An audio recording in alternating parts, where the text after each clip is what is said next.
کا ذریعہ بنتے رہے۔ اللہ رب العزت نے یہ جو 1.25 لاکھ کم و بیش انبیاء علیہ السلام کو دنیا میں بھیجا، ہر نبی کا اپنا مقام ہے، اپنی شان ہے، اپنا رتبہ ہے، اپنا مقام ہے اور اپنی عظمت ہے۔ تو یوں یہ کم و بیش 1.25 لاکھ انبیاء علیہ السلام 1.25 لاکھ پھولوں کا ایک گلدستہ ہے کہ ہر پھول کی ایک اپنی خوشبو ہے۔ اور عقیدے کے حوالے سے ہمیں کیا رب نے قرآن عطا کیا، لا نفرق بین احد من رسول، یعنی کسی بھی رسول میں تفریق نہیں ہم کرتے یا کر سکتے کہ میں فلاں رسول کو یا فلاں نبی کو میں مانتا ہوں اور فلاں رسول یا فلاں نبی کو میں نہیں مانتا۔ اسی طرح اللہ رب العزت نے اپنے محبوب علیہ السلام کو کم و بیش 1.25 لاکھ صحابہ کرام رضوان اللہ تعالی علیہم اجمعین کی صورت میں ایک جماعت عطا کی۔ ہر صحابی رسول کا اپنا مقام ہے، اپنا رتبہ ہے، اپنی عظمت ہے، اپنی شان ہے۔ کسی بھی صحابی رسول کی زندگی مبارک کو پڑھیں گے آپ کو ایک الگ خوشبو آئے گی، اور یہی اہل سنت کا عقیدہ ہے کہ ہم صحابہ میں تفریق نہیں کرتے، ہم تمام صحابہ کو جو ہے وہ دل و جان سے محبت کرتے ہیں، احترام کرتے ہیں، ان سے عقیدت اور محبت رکھتے ہیں۔ تو جس طرح انبیاء علیہ السلام 1.25 لاکھ کم و بیش ہیں، ان کا ایک گلدستہ ہے، اسی طرح صحابہ کرام رضوان اللہ تعالی علیہم اجمعین کا ایک گلدستہ ہے۔ تو اس 1.25 لاکھ صحابہ کرام کے گلدستے میں جتنے بھی پھول ہیں، یعنی ہر صحابی رسول جو ہے ہر پھول کی ایک اپنی خوشبو ہے۔ بے نہیں اللہ رب العزت نے جو قرآن مجید فرقان حمید اپنے محبوب علیہ السلام کے اوپر نازل فرمایا، اس کے اندر 114 صورتیں ہیں، اس کے اندر 114 صورتیں ہیں۔ یہ 114 صورتوں کا ایک گلدستہ ہے۔ ہر سورہ مبارکہ کی اپنی عظمت ہے، اپنی شان ہے، اپنا مقام ہے، اپنی روحانیت ہے، اپنی نورانیت ہے، اپنے معجزات ہیں، اپنے کرشمات ہیں۔ تو ہر سورہ مبارکہ کی، جس طرح میں نے کہا کہ انبیاء علیہ السلام جو ہے وہ ایک گلدستہ ہے، صحابہ کرام جو ہے کی جماعت کی صورت میں ایک گلدستہ ہے، اسی طرح یہ 114 صورتوں کا ایک گلدستہ ہے۔ تو ہر سورہ مبارکہ کی ایک اپنی خوشبو ہے۔ لیکن جو 2 سورہ مبارکہ جن کا میں ذکر کرنا چاہ رہا ہوں وہ ہے، ایک سورت مبارکہ ہے سورت والضحیٰ، تیسرے سپارے کی، والضحیٰ واللیل اذا سجی ما ودعک ربک وما قلی، اور دوسری سورہ مبارکہ ہے جو آج کا ہمارا موضوع ہے، وہ ہے سورہ مزمل۔ یہ بات میں نے پہلے واضح کر دی کہ ہر سورہ مبارکہ کی اپنی شان ہے، یہ ایک گلدستہ ہے، انبیاء علیہ السلام کی طرح، صحابہ کرام کی طرح۔ قرآن مجید کی جو 114 صورتیں ہیں یہ بھی ایک گلدستہ ہے، ہر پھول کی اپنی اپنی خوشبو ہے، فضیلت ہے، اہمیت ہے۔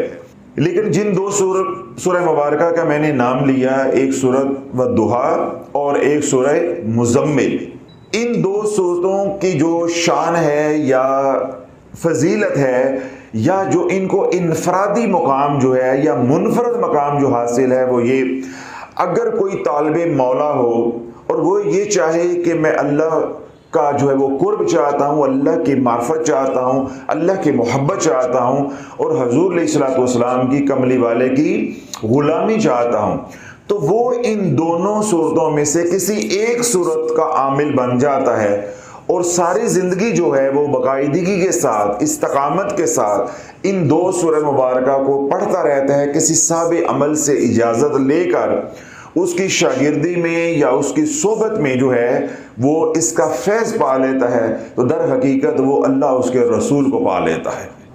تو یہ ایک آسان ترین رستہ ہے معرفت کا، قرب کا، اور حضور علیہ السلام کی غلامی کو پانے کا۔ پھر میں دوبارہ وہ فکرہ دہرا رہا ہوں، کوئی اشکال پیدا نہ ہو، کہ ہر سورہ مبارکہ کی کیا ہے، اپنی اپنی فضیلت ہے، اپنی اپنی شان ہے، اپنا اپنا مقام ہے، ہر صورت کے اپنے معجزات ہیں، کرشمات ہیں، کمالات ہیں۔ ان 2 سورہ مبارکہ کے بعد 2 صورتیں اور ہیں جن سے سلوک طے ہو جاتا ہے، جن سے آپ کو روحانیت کا وہ مقام مل سکتا ہے جو دوسری صورتوں سے آپ کو نہیں ملتا۔ ان دو سورہ مبارکہ کے بعد یعنی سورۃ والضحیٰ اور سورہ مزمل کے بعد جو دو صورتیں آپ کو روحانیت دیتی ہیں، اللہ کا قرب دیتی ہیں اور حضور علیہ الصلوۃ والسلام کی حضوری میں پہنچانے کا ذریعہ بنتی ہیں، ان دو صورتوں میں ایک صورت ہے سورہ قریش اور دوسری صورت ہے سورہ کوثر، لإیلاف قریش یعنی سورہ قریش اور سورۃ کوثر انا اعطیناک الکوثر۔ تو یوں یہ چار صورتیں ایسی ہیں کہ اگر آپ ان چاروں میں سے کسی ایک کے عامل بن جاتے ہیں، یا آسان زبان میں یوں کہیں کہ آپ ان چار صورتوں میں سے کسی ایک صورت سے فیضیاب ہو جاتے ہیں، آپ کو اس کے کمالات، کرشمات، معجزات کا کچھ حصہ یا خیرات آپ کی جولی میں پڑ جاتی ہے، آپ کو خیرات مل جاتی ہے، تو اللہ والو پھر ان چاروں میں سے کسی ایک صورت کے آپ عامل بن گئے تو پھر بقیہ آپ کو 113 صورتیں ہیں ان کے عامل بننے کی ضرورت نہیں ہے۔ یعنی یہ نقطہ پہلے میں آپ کو سمجھانا چاہتا تھا کہ ایک وقت میں اگر ہم ایک سورت کے ان چار جن کا میں نے نام لیا ہے سورہ والضحیٰ، سورہ مزمل، سورہ قریش اور سورہ کوثر، ان چار میں سے کسی ایک کے آپ عامل بن جاتے ہیں، تو یہ میں نے بات کو اتنا زیادہ اس لیے کھولا ہے کہ دیکھیں جو لوگ یہاں آتے ہیں انہیں تو آسانی ہے، وہ میرے سے کوئی رہنمائی لے سکتے ہیں، اگر مجھے اس قابل سمجھیں تو میں ان کو سمجھا سکتا ہوں کہ جی یہ رکاوٹ آ رہی ہے تو اس کو یوں پڑھو، یا اس مقصد کے لیے آپ نے پڑھنا ہے تو اس کے پڑھنے کا طریقہ یہ ہوگا۔ جو دنیا بھر میں سوشل میڈیا پہ سنتے ہیں، میں آگے جا کے اس بات کی تھوڑی سی وضاحت بھی کروں گا، اگر وہ ان چار صورتوں میں سے کسی ایک سورہ مبارک کے عامل بننا چاہیں تو ہو سکتا ہے وہ ایسے علاقے میں رہتے ہوں کہ وہ مثال کے طور پہ سورہ مزمل کا عامل بننا چاہ رہے ہیں، تو ان کے علاقے میں سورہ مزمل کا کوئی پہلے سے صاحب اجازت شخص موجود نہیں ہے، تو یوں تو وہ حسرت لیے ہی اس دنیا سے چلے جائیں گے۔ تو اللہ والو جب رب کی رحمت اس میں اتنی وسعت ہے، اتنی وسیع ہے، تو ہم کون ہوتے ہیں کہ اللہ کی رحمت کو جو ہے وہ تنگ کرنے والے؟ تو اس لیے میں نے یہ بات کھل کے ساری رکھ دی ہے، یعنی راز کو جو ہے وہ کھول دیا ہے کہ ان چار صورتوں میں سے کسی ایک صورت کے بھی آپ عامل بن جاتے ہیں، آپ کے علاقے میں، آپ کے شہر میں یا آپ کے قریب و جوار میں جہاں آپ جا سکتے ہیں، وہاں ان چار سورہ مبارکہ میں سے کسی کا بھی عامل موجود ہے، صاحب عمل شخص موجود ہے، تو آپ ان چار صورتوں میں سے کسی ایک صورت کے عامل بن سکتے ہیں۔ تو 3-4 مرتبہ اب تک میں بات دہرا چکا ہوں کہ کسی ایک صورت کا دوسری صورت کے ساتھ مقابلہ نہیں ہے، موازنہ نہیں ہم نے کرنا۔ میں نے بارہا اس فکرے کو دہرایا ہے کہ یہی بات، یہی غلط فہمی میں آپ کے اندر سے نکالنا چاہتا ہوں کہ ہم لاعلمی طور پہ جہالت کی وجہ سے ہم کیا کرتے ہیں، موازنے شروع کر دیتے ہیں، مقابلہ بازی شروع کر دیتے ہیں۔ میں نے کیا کہا ہے کہ یہ 114 سورہ مبارکہ کا گلدستہ ہے، ہر سورہ مبارکہ کی اپنی خوشبو ہے۔ اب ضروری نہیں ہے کہ میرے مقدر میں اللہ رب العزت نے سورہ مزمل کا فیض لکھا ہوا ہے تو آپ کے مقدر میں سورہ کوثر کا فیض لکھا ہوا ہے تو آپ کے نہیں، میں نے بھی سورہ مزمل کا فیض لے کے چھوڑنا ہے۔ اللہ رب جس طرح ظاہریت کے معاملے میں اللہ کی ایک تقسیم ہے، تو ہمارے لیے شریعت کا کیا حکم ہے کہ اس تقسیم کے اوپر ہم راضی ہو جائے۔ بے نہیں جو ہمارا روحانی رزق ہے، ہم اس رزق کے اوپر یا اس تقسیم کے اوپر راضی ہو جائیں۔ جس کو اللہ نے سورہ مزمل عطا کر دی وہ سورہ مزمل پہ راضی ہو جائے، جس کو اللہ نے سورہ کوثر عطا کر دی وہ سورہ کوثر پہ راضی ہو جائے، جس کو اللہ نے سورہ قریش عطا کر دی وہ سورہ قریش پہ راضی ہو جائے، اور چوتھی کون سی، جس کو سورۃ والضحیٰ اللہ رب العزت نے عطا کر دی وہ اس پہ راضی ہو جائے۔ تو جب اللہ والو ظاہریت میں ہم راضی رہنا سیکھ لیں گے تو پھر یہ غلطی ہمارے سے روحانیت میں نہیں ہوگی۔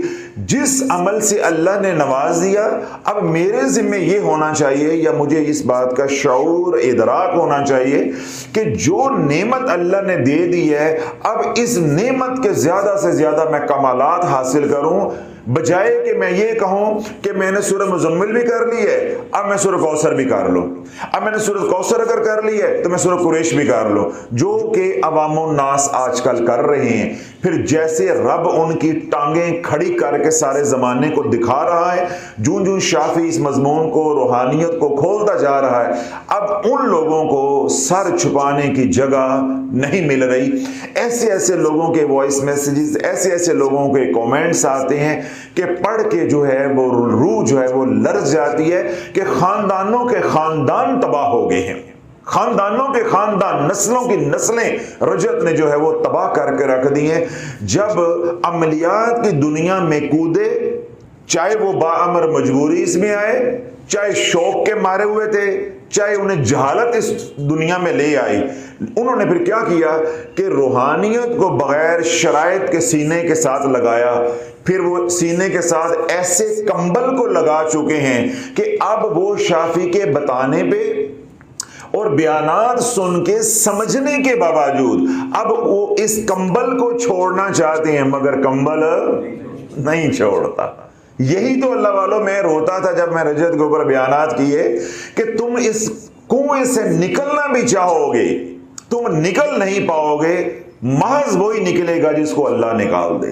تو رجت سے نکلنے کا جو سب سے آسان علاج میں نے بتایا، یا روحانیت میں خدا نخواستہ کوئی پھنس جائے تو سب سے آسان علاج جو میں نے بتایا کہ اپنے رب کو مناؤ، اللہ سے تعلق مضبوط کرو، راتوں کو اٹھ کے رو کے اللہ کو آوازیں دو، اللہ ہی نکال دے تو نکال دے، ورنہ وظائف سے رجت میں آج تک کوئی نکلا نہیں ہے، الا قلیل، بہت کم لوگ، بہت کم لوگ۔ تو یہ بات کو آگے بڑھانے سے پہلے میں نے دوبارہ رجت کی دوبارہ اس کے اندر جوڑ دی ہیں، کیونکہ جب یہ بیان سوشل میڈیا پہ جائے گا تو لوگوں میں شوق پیدا ہوگا کہ ہم بھی اس کے عامل بنیں۔ تو انہیں یہ بنیادی بات معلوم ہونی چاہیے کہ اللہ رب العزت مجھے ان 4 سورہ مبارکہ میں سے کسی ایک کا بھی فیضان عطا فرما دیتا ہے تو میں قیامت تک کے لیے بھی شکر ادا کرتا رہوں تو میں شکر ادا نہیں کر سکتا۔ کجا کہ میں لالچ کروں کہ میں نے یہ پڑھ لی ہے، اب میں اس کا بھی عامل بن جاؤں، میں اس کا بھی عامل بن جاؤں۔ تو بھائی ان 4 کو سنبھالے گا کون؟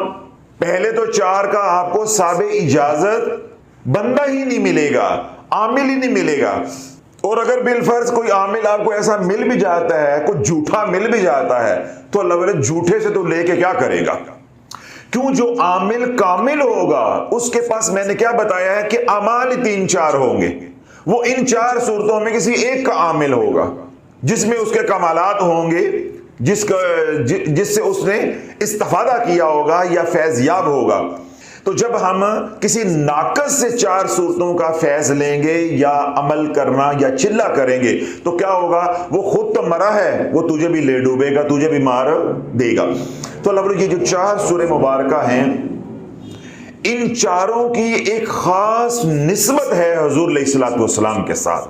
کئی سورہ مبارکہ ایسی ہیں جن کی آپ ریاضت کریں یا کچھ ان میں سے آیات ہیں ان کی ریاضت کریں، وہ اللہ کے قرب کی طرف تو لے کے جاتی ہیں، لیکن حضور کی وہ حضوری نہیں ملتی۔ پھر ہمیں دوبارہ سے یا تو درود پاک سے جو ہے وہ سہارا لینا پڑتا ہے، یا پھر دوبارہ شیخ کی توجہ، ان کی دعائیں، یا پھر کوئی اور چلا کشی کرنی پڑتی ہے جس سے حضور علیہ السلام کا تعلق مضبوط ہو، یا میرے اوپر کملی والے کی توجہ خاص آئے تاکہ میں اپنے کام میں کامیاب ہو جاؤں، جس منزل کا میں مسافر ہوں اپنی منزل کو پہنچ جاؤں۔ لیکن یہ 4 سورہ مبارکہ جن کا میں نے آپ حضرات کے سامنے ذکر کیا، سورہ قریش، سورہ کوثر، سورہ والضحیٰ اور سورہ مزمل، لیکن ان 4 سورہ مبارکہ کا یہ معجزہ ہے یا ان 4 سورہ مبارکہ کی یہ انفرادیت ہے کہ ان 4 میں سے کوئی ایک بھی اللہ آپ کو عطا کر دیتا ہے تو اللہ بلو ان صورتوں میں سے کسی ایک کو بھی آپ پکڑ لیتے ہیں تو بیک وقت اللہ کی معرفت، اللہ کی محبت، اللہ کا قرب اور حضور علیہ السلام کی غلامی آپ کو عطا ہو جائے گی۔ یعنی میں یہ کہنا چاہ رہا ہوں کہ ان 4 میں سے کسی ایک کے آپ عامل بن جاتے ہیں تو پھر آپ کسی اور صورت کے محتاج نہیں رہ جاتے یا ضرورت مند نہیں رہ جاتے۔ کیوں؟ ہمارے پاس برتن ہی چھوٹا سا ہے، ہم اپنی زندگی میں سورہ مزمل سے نفع اٹھا لیں یا سورہ قریش سے نفع اٹھا لیں، کسی ایک سورہ سے نفع اٹھا لیں اور مخلوق خدا میں وہ نفع اٹھا کے بانٹ دیں، تو اللہ والو یہی بہت بڑا کمال ہے، یہی بہت بڑے اعزاز کی بات ہے۔ کجا کہ ہم 4 صورتوں کے عامل بن جائیں اور بنے کسی کے بھی نہ، الٹا بلکہ ہم رجت کے شکار ہو جائیں۔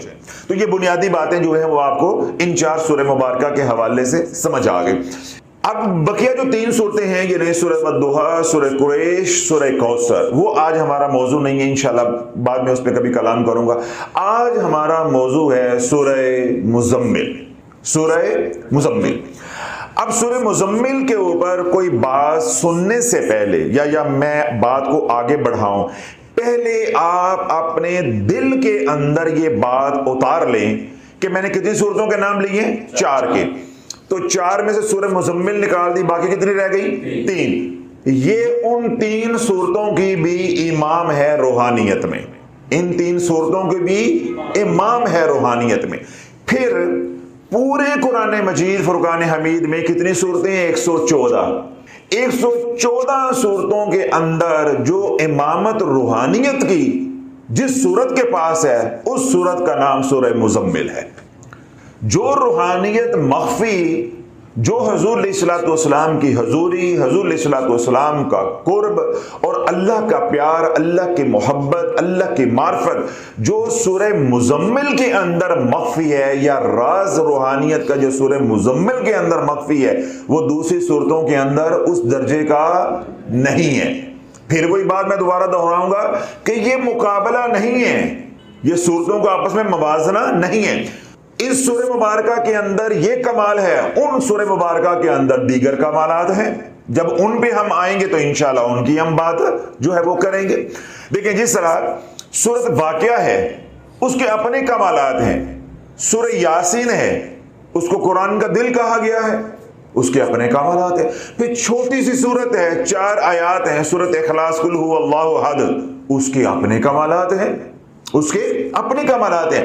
اب 3 بار آپ نے سورۃ اخلاص پڑھ لی، آپ کو ایک قرآن مجید تلاوت کرنے کا ثواب مل جاتا ہے۔ اب یہ فضیلت جو ہے، یہ جو فضیلت میں نے بیان کی سورۃ اخلاص کی، یہ سورۃ مزمل کے ساتھ نہیں ہے، لیکن سورۃ اخلاص کے آپ عامل بنتے ہیں تو آپ روحانیت میں مقام فنا فی اللہ طے کرنا ہے، یہ والا سلوک کا سفر وہ تو آپ کو کرواتی ہے، لیکن وہ صورت آپ کو حضور کی حضوری میں نہیں لے کے جاتی۔ اس کے لیے پھر متوازی طور پہ آپ کو درود پاک کا عمل جو ہے وہ کرنا پڑتا ہے۔ سمجھ آ گئی؟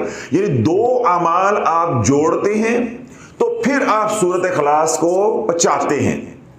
لیکن سورہ مزمل کا معجزہ یہ ہے کہ آپ ایک ہی سورہ مبارکہ پکڑ لیں گے، یعنی سورہ مزمل کو، اب اس کے ساتھ آپ کو کسی اور عمل کی ضرورت نہیں رہ جاتی۔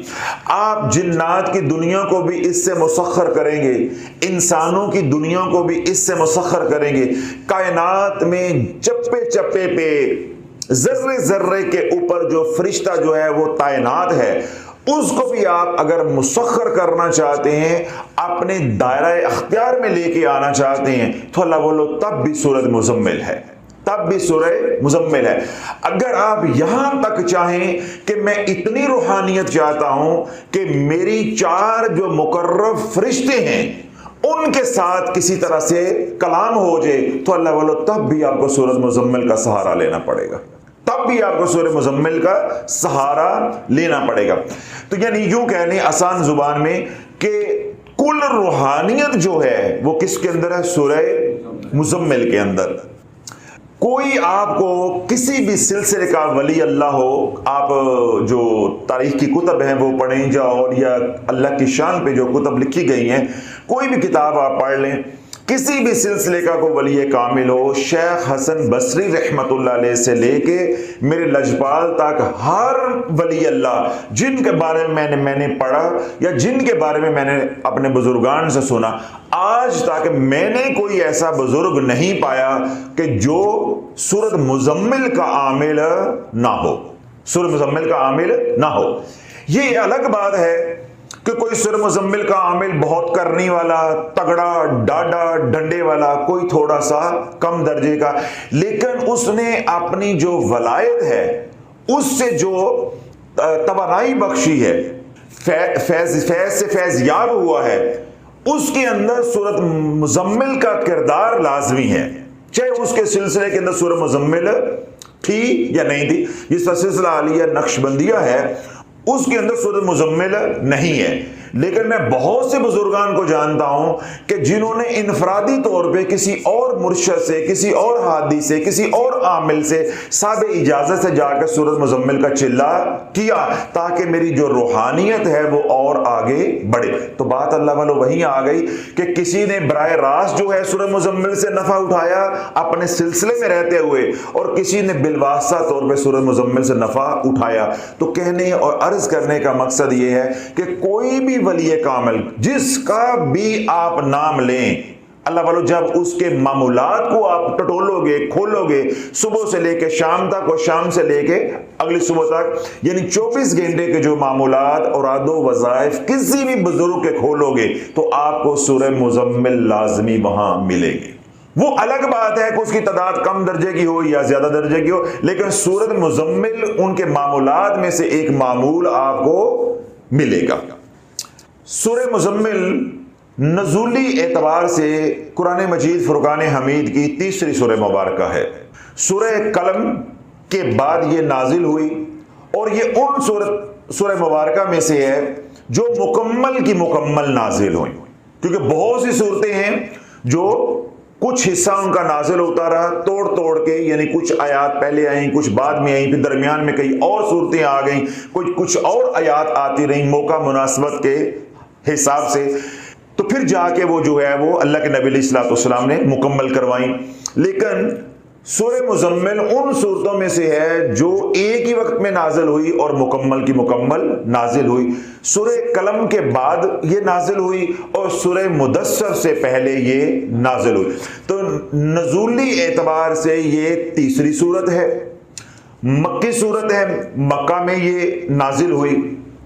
لیکن تدوینی اعتبار سے یا قرآن کی جو ترتیب ہے صورتوں کی، اس کے اعتبار سے یہ صورت نمبر ہے 73، 70 جمع 3 73، 73۔ تو صورت نمبر 73 ہے قرآن مجید فرقان حمید کی، اور پارہ نمبر 29۔ اس صورت مبارکہ کے اندر کل 20 آیات ہیں۔ کتنی آیات ہیں؟ 20، اور 2 رکوع ہیں۔ پہلے رکوع کے اندر 19 آیات مبارکہ ہیں، اور یہ عجیب کمال ہے یا انفرادیت ہے کہ دوسرے رکوع کے اندر صرف ایک ہی آیت ہے، صرف ایک ہی آیت ہے، ان ربک یعلم انک تقوم ادنی من ثلثی اللیل ونصفہ، یہاں سے شروع ہوگا واستغفر اللہ ان اللہ غفور رحیم پہ جا کے یہ رکوع جو ہے یہ مکمل ہو جائے گا۔ یہ ایک ہی آیت ہے، اور یہ سورہ مزمل کا کیا کہلواتا ہے؟ دوسرا رکوع۔ یہ موٹا موٹا تعارف جو آپ کو معلوم ہونا چاہیے وہ میں نے آپ کو سورہ مزمل کا کروا دیا۔ اب جو بات سننے والی ہے، جتنی باتیں ابھی تک میں نے آپ کو کہیں یا گوش گزار کی ہیں کہ سورہ مزمل کے اندر روحانیت کیوں ہے اتنی زیادہ، یا سورۃ والضحیٰ کے اندر روحانیت کیوں ہے، یا سورۃ کوثر کے اندر روحانیت اتنی کیوں ہے، یا سورہ قریش کے اندر روحانیت کیوں ہے، پھر میں نے اگلی بات کہی کہ ان تینوں کو آپ ایک طرف کریں، وہ جماعت بن جائے، اس جماعت کا جو امیر صورت بنے گی وہ سورہ مزمل ہوگی۔ اس کی وجہ کیا ہے؟ اس کی وجہ کیا ہے وہ آپ توجہ کے ساتھ سنیں، پھر انشاءاللہ آپ کو سارا مدعا میرا سمجھ آ جائے گا۔ حضرت سیدنا جابر رضی اللہ تعالیٰ عنہ روایت کرتے ہیں کہ جب کفار مشرکین کا انتشار جو مکہ میں پھیلایا تھا وہ حد سے بڑا، مخالفت حد سے زیادہ بڑی، تو انہوں نے اپنے تائیں ہر چال چلی کہ کسی طرح اللہ کے نبی علیہ الصلوۃ والسلام اور اہل مکہ کے درمیان میں رابطہ نہ رہے، رابطہ نہ رہے، نہ رابطہ ہوگا، نہ حضور علیہ الصلوۃ والسلام کے یہ کلام کو سنیں گے، نہ متاثر ہوں گے، اور نہ اپنے مذہب سے جو ہے جو آباء و اجداد کا چلا آ رہا ہے اس سے یہ پھریں گے۔ جب یہ اپنے مذہب سے پھسلیں گے نہیں، نکلیں گے نہیں، تو ہم مضبوط رہیں گے، اور جو محمد بن عبداللہ نے دعویٰ کیا ہے یا نئے مذہب کا اعلان کیا ہے وہ اعلان دھیرے دھیرے جو ہے وہ خود ہی ختم ہو جائے گا جب اس کو کوئی پیروکار ہی نہیں ملیں گے، تو وہ وقت کے ساتھ یہ جو مذہب ہے، یہ مذہب کا پرچار کیا جا رہا ہے، یہ ختم ہو جائے گا۔ حضرت جابر رضی اللہ عنہ فرماتے ہیں کہ کفار مشرکین نے، قریش نے مل کے ایک اجلاس جو ہے وہ بلایا۔ اس اجلاس کا اللہ والو جو مقصود تھا، جو اس کا ایجنڈا تھا، وہ کیا تھا کہ حضور علیہ الصلوۃ والسلام کا کوئی ایسا نام معاذ اللہ تجویز کرنا جو قابل نفرت ہو۔ کیا ہو؟ قابل نفرت ہو، تاکہ اس نام سے حضور علیہ الصلوۃ والسلام کو پکارا جائے، اور وہ نام جو ہے وہ اتنا عام ہو جائے کہ لوگ نام سن کے جو ہے اس کے معنی سے ہی متنفر ہو جائیں۔ وہ کہیں کہ یہ نام ہی اتنا برا ہے تو معاذ اللہ بندہ کتنا برا ہوگا۔ یعنی ان کی ایک سوچ تھی کہ متنفر کرنے کے لیے۔ جب وہ اجلاس بلایا، اس میں قبائل کے سارے سردار تھے، قریش کے سردار تھے، تو کسی نے مشورہ دیا کہ یا رائے دی کہ حضور علیہ الصلوۃ والسلام کا نام معاذ اللہ مجنو رکھ دیا جائے۔ انہوں نے کہا، کسی نے کہا جی مجنو نہیں ہے، کہن رکھا جائے۔ انہوں نے کہا جی نہیں، کہن نہیں رکھنا، ان کا نام، یہ تو جادوگر ہے، جو ان کے پاس آتا ہے، ان کے پاس اتنی تسخیر ہے کہ یہ آنے والے کو مسخر کر لیتے ہیں۔ وہ جب جاتا ہے تو ہمارا ہوتا ہے، جب آتا ہے تو ان کا ہوتا ہے۔ تو یہ کیا کرتے ہیں؟ گرویدہ بنا لیتے ہیں، یہ جادو کرتے ہیں ان کے اوپر۔ تو ان کا نام کیا ہونا چاہیے؟ جادوگر ہونا چاہیے۔ لیکن میرے رب کا نظام ہے کہ جب انہوں نے مجلس کے اندر، اجلاس کے اندر اپنی اپنی رائے دی، ایک رائے دیتا تو دوسرا اس کی رائے کو رد کر دیتا۔ تو یوں انتشار کے اوپر، اختلاف کے اوپر، آپس کے اندر جو ہے مخالفت کے اوپر وہ اجلاس بغیر کسی بات کے یا فیصلے کے ختم ہو گیا۔ اب یہاں توجہ رکھیے گا ذرا کہ سورۃ مزمل کے اندر روحانیت کیوں مخفی ہے؟ توجہ ہے کہ سورۃ مزمل کے اندر روحانیت کیوں مخفی ہے۔ اب اللہ، یہ جو باتیں میں نے کہی ہیں، اللہ نہ کرے یہ باتیں آپ کے باپ کے بارے میں ہو رہی ہوں، آپ کی بیٹی کے بارے میں ہو رہی ہوں، آپ کی ماں کے بارے میں ہو رہی ہوں، یا آپ کی اپنی ذات کے بارے میں ہو رہی ہوں، اور کہیں سے چلتی چلتی یہ باتیں آپ تک پہنچیں، آپ کو کیسا لگے گا؟ آپ کا دل جو ہے کتنا بوجھل ہوگا، دل کتنا ٹوٹے گا، دل کتنا ٹوٹے گا۔ بے نہیں یہ باتیں چلتی چلتی حضور علیہ الصلوۃ والسلام کی بارگاہ میں پہنچی، تو اللہ کے نبی علیہ الصلوۃ والسلام کی ترتیب تھی، آپ کا معمول تھا، یہ آپ کی عادت مبارکہ کی کہ حضور علیہ الصلوۃ والسلام کالی چادر اکثر جو ہے وہ استعمال کرتے تھے، اپنے شانوں پہ رکھتے تھے۔ تو اللہ کے نبی علیہ الصلوۃ والسلام کو جب یہ باتیں پہنچیں کہ یہ میرے بارے میں یہ عقائد رکھتے ہیں، یا یہ میرے بارے میں ان کے یہ برے خیالات، غلیظ خیالات ہیں کہ یہ مجھے جادوگر، کہن یا مجنون سمجھتے ہیں، تو اللہ کے نبی علیہ الصلوۃ والسلام جب رنجیدہ ہوئے تو حضور علیہ الصلوۃ والسلام نے وہی چادر کالی چادر اپنے اوپر جو ہے وہ اوڑھ لی، اور اسی رنجیدہ حال کے اندر حضور علیہ الصلوۃ والسلام لیٹ گئے۔ اب کالی چادر لے کے اوڑھ کے جب اللہ کے نبی علیہ الصلوۃ والسلام استراحت فرما رہے تھے، لیٹے ہوئے تھے، آرام فرما رہے تھے، بس میرے رب نے آواز دی، یا ایھا المزمل، یا ایھا المزمل، اے چادر میں لپٹنے والے، اے چادر کو اوڑھنے والے۔ مزمل کے معنی ہیں چادر کے، مزمل کے معنی ہیں کملی کے۔ تو کیونکہ اللہ کے نبی علیہ الصلوۃ والسلام کالے رنگ کی چادر استعمال کرتے تھے، تو ہم اس لیے کیا کہتے ہیں؟ پیار اور محبت سے، عقیدت سے، کالی کملی والے۔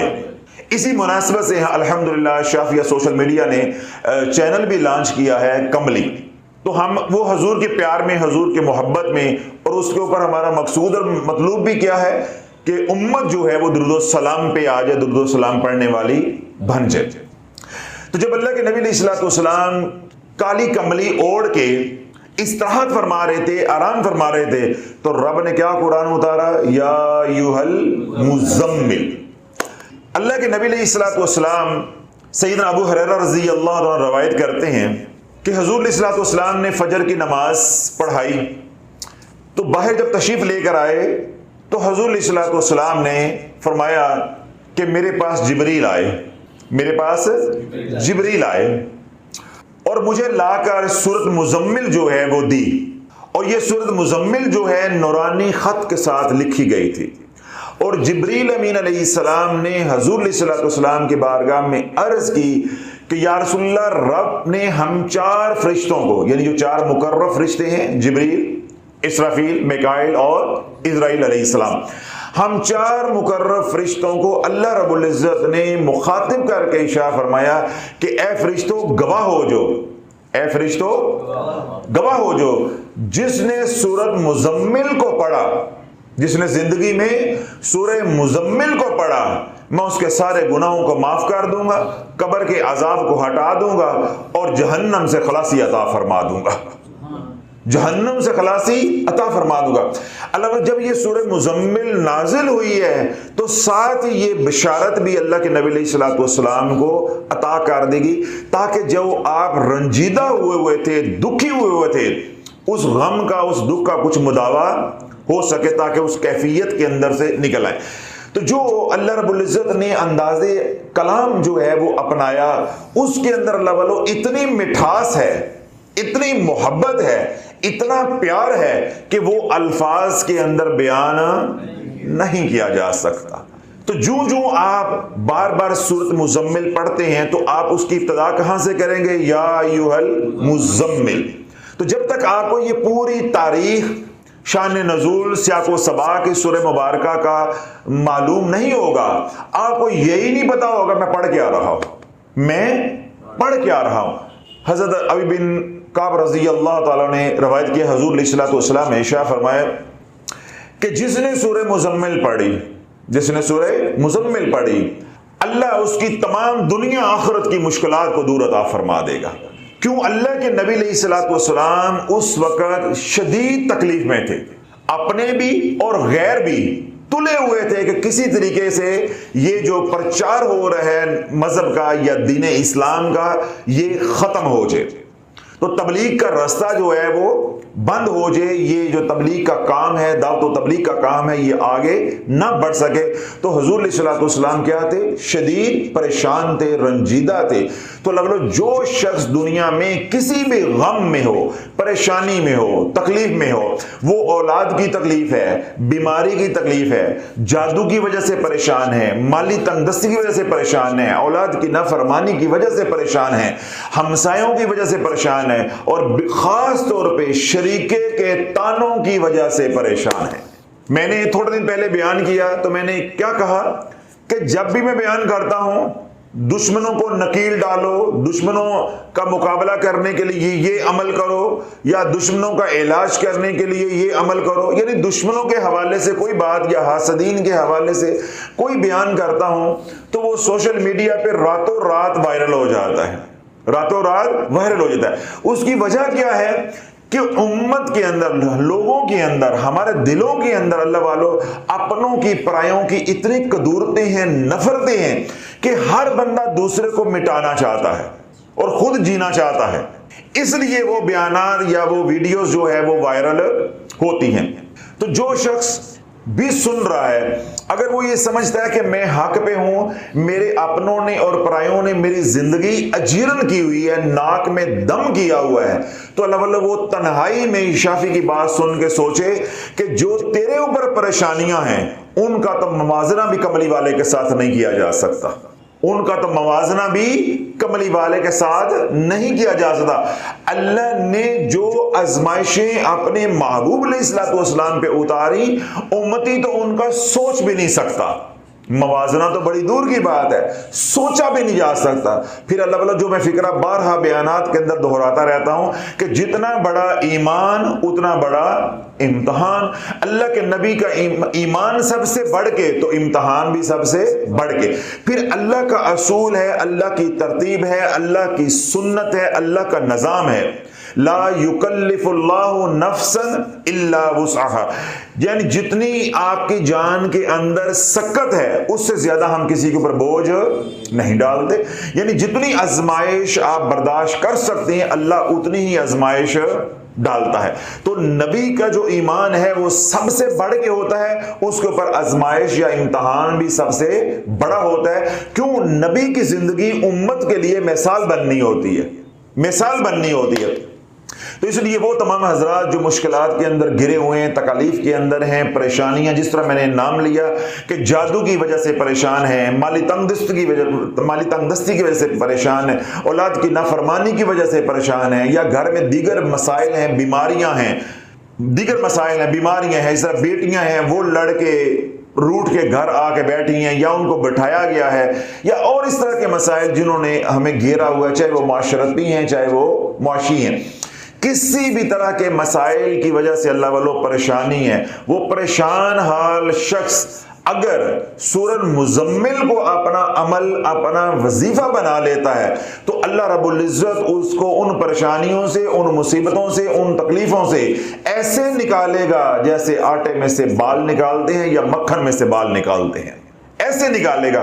یعنی جب وہ سورۃ مزمل پڑھے گا تو بیک وقت جب اللہ کی رحمت بھی آئے گی، ادھر سے کملی والے کی توجہ بھی آئے گی، تو اللہ والو پھنسی ہوئی کشتی جو ہے وہ پار لگ کے رہے گی، جس بھنور کے اندر ہم پھنسے ہوئے ہیں انشاءاللہ اللہ رب العزت ہمیں وہ نکال کر دکھائے گا۔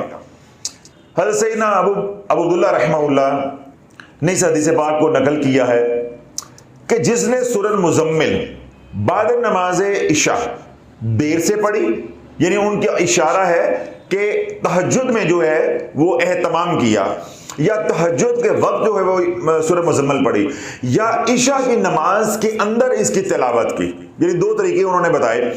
یعنی پہلا طریقہ کیا ہے کہ آپ عشاء کی نماز پڑھ رہے ہیں تو ایک رکوع جو ہے وہ پہلی رکعت میں پڑھ لیں اور دوسرا رکوع جو ہے دوسری رکعت کے اندر آپ پڑھ لیتے ہیں، یا آپ نے بعد میں جو نوافل پڑھے تہجد کے یعنی رات کے آخری پہر میں، تو اس میں آپ نے اپنی عادت بنا لی سورہ مزمل پڑھنے کی، یا وطروں کے اندر سورہ مزمل پڑھ لی، یعنی کوئی بھی آپ نے ترتیب بنا لی رات کے اول حصے میں سورہ مزمل پڑھنے کی یا رات کے آخری حصے میں سورہ مزمل پڑھنے کی۔ تو فرماتے ہیں کہ اللہ رب العزت اس کو پاکیزہ زندگی دے گا اور پاکیزہ آخرت دے گا، اللہ اس کی اولاد کو نافرمانیوں سے نکال دے گا، اللہ اس کی اولاد کو نافرمانیوں سے یا کسی علت میں وہ پھنسے ہوئے ہیں، بری عادتوں میں پھنسے ہوئے ہیں، الجھے ہوئے ہیں، تو اللہ ان کو بری عادتوں سے، ان مصیبتوں سے نکال دے گا۔ تو اللہ وہ تمام ماں باپ جو اپنی اولاد کی وجہ سے دکھی ہیں، اگر وہ اپنی اولاد کے لیے سورہ مزمل پڑھنا شروع کر دیں تو انشاءاللہ العزیز اللہ رب العزت ان تکلیفوں سے، ان پریشانیوں سے، ان مصیبتوں سے نکال دے گا۔ اب میری یہ مائیں جو ہیں وہ پیچھے سے نعرہ ماریں گی، حضرت صاحب کل تک تو آپ تو 5 سورتہ کے بند کروا رہے تھے، تو 5 سورتہ میں ہم سورہ مزمل ہی تو پڑھ دی تھی۔ بی بی تو سنتی جا کہ یہ فقیر بتاتا کیسے ہے پڑھنے کے لیے، کہ تیرے پڑھنے میں اور میرے بتانے میں کتنا فرق ہے۔ الحمدللہ جو میں بتاؤں گا وہ تیری نسلوں کو سنوار دے گی، اور جو تو نے پڑھی ہے میں اب کہنا نہیں چاہتا اس نے کیا گل کھلائے ہیں، اس نے کیا گل کھلائے ہیں کہ تو نے اپنی اولاد کو، اپنے خاندان کو کہیں کا نہیں چھوڑا۔ یہی فرق ہے کہ بن مرشد کے پڑھو گے تو کیا ہوگا، اور مرشد کے ہاتھ میں ہاتھ دے کے پڑھو گے تو کیا ہوگا۔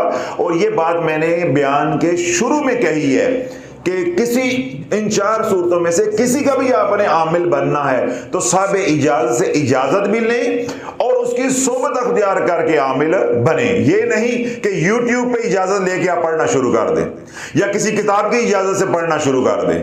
تو کتاب کی اجازت سے پڑھنی ہے تو پھر 5 صورتوں سے پڑھنے میں کیا قباحت ہے، مدنی صورتیں پڑھنے میں کیا قباحت ہے، رسالوں میں یا اور دیگر کتابوں کے اندر جو لکھا ہوتا ہے وہاں سے دے کے پڑھنے میں بھی کیا قباحت ہے۔ بات تو اللہ والو یہ ہے کہ جب تک تیرے سر پہ، تیرے کندھوں پہ، تیرے شانوں پہ، تیری کمر پہ کسی کا ہاتھ نہیں ہوگا، قرآن جو ہے وہ تو بچا نہیں سکتا۔ یہ قرآن ہے۔ ہم امت کو یہ سمجھا رہے ہیں کہ آپ نے قرآن کو معاذ اللہ ناول سمجھا ہوا ہے، آپ نے قرآن کی اس گہرائی کو سمجھا ہی نہیں ہے کہ قرآن کے اندر کیا روحانیت ہے۔ رب کیا فرماتا ہے، لو انزلنا هذا القرآن على جبل لرأيته خاشعا متصدعا من خشية الله۔ لو انزلنا هذا القرآن، قرآن اگر ہم اتارتے پہاڑوں کے اوپر تو پہاڑ بھی خشیت الہی سے ممکن تھا کہ وہ پھٹ جاتے۔ اب اللہ یہ بات تھوڑی کس توجہ کے ساتھ سن لیجئے گا تاکہ جب میں آپ کو سورہ مزمل کی ریاضت کا طریقہ بتاؤں تو یہ بات آپ کے ذہن میں ہو کہ قرآن ہے کیا۔ ہم نے معاذ اللہ ڈائجسٹ سمجھا ہوا، ہم نے رسالہ سمجھا ہوا کسی پیر فقیر کا یا مولوی کا یا عالم کا یا مدرسے کا کہ ایک رسالہ ہے بس، یا ایک عام کتاب سمجھی ہوئی ہے۔ رب اپنے قرآن کا تعارف کیا کروا رہا ہے؟ وَنُنَزِّلُ مِنَ الْقُرْآنِ مَا هُوَ شِفَاءٌ وَرَحْمَةٌ لِّلْمُؤْمِنِينَ وَلَا يَزِيدُ الظَّالِمِينَ إِلَّا خَسَارًا۔ ہم قرآن میں سے جو کچھ بھی نازل کرتے ہیں وہ ایمان والوں کے لیے باعث شفا ہے اور باعث رحمت ہے۔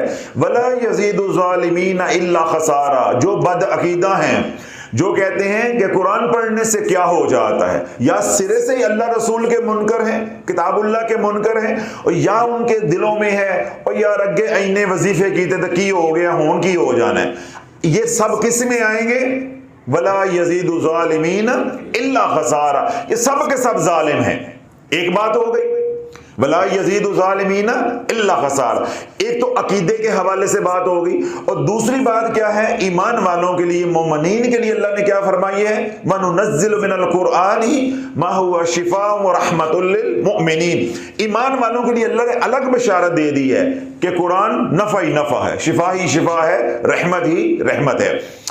اس سے پہلے آپ قرآن کھولیں، ایسے آپ قرآن کھولیں گے تو اس سامنے کیا آئے گی؟ سورہ بقرہ، سورہ بقرہ۔ اس سائڈ پہ کیا آئے گی؟ دائیں طرف سورہ فاتحہ، اور ادھر سامنے کیا آئے گی؟ سورہ بقرہ۔ آپ کیا پڑھیں گے؟ بسم اللہ الرحمن الرحیم، الف لام میم، ذالک الکتاب لا ریب فیہ ھدی للمتقین۔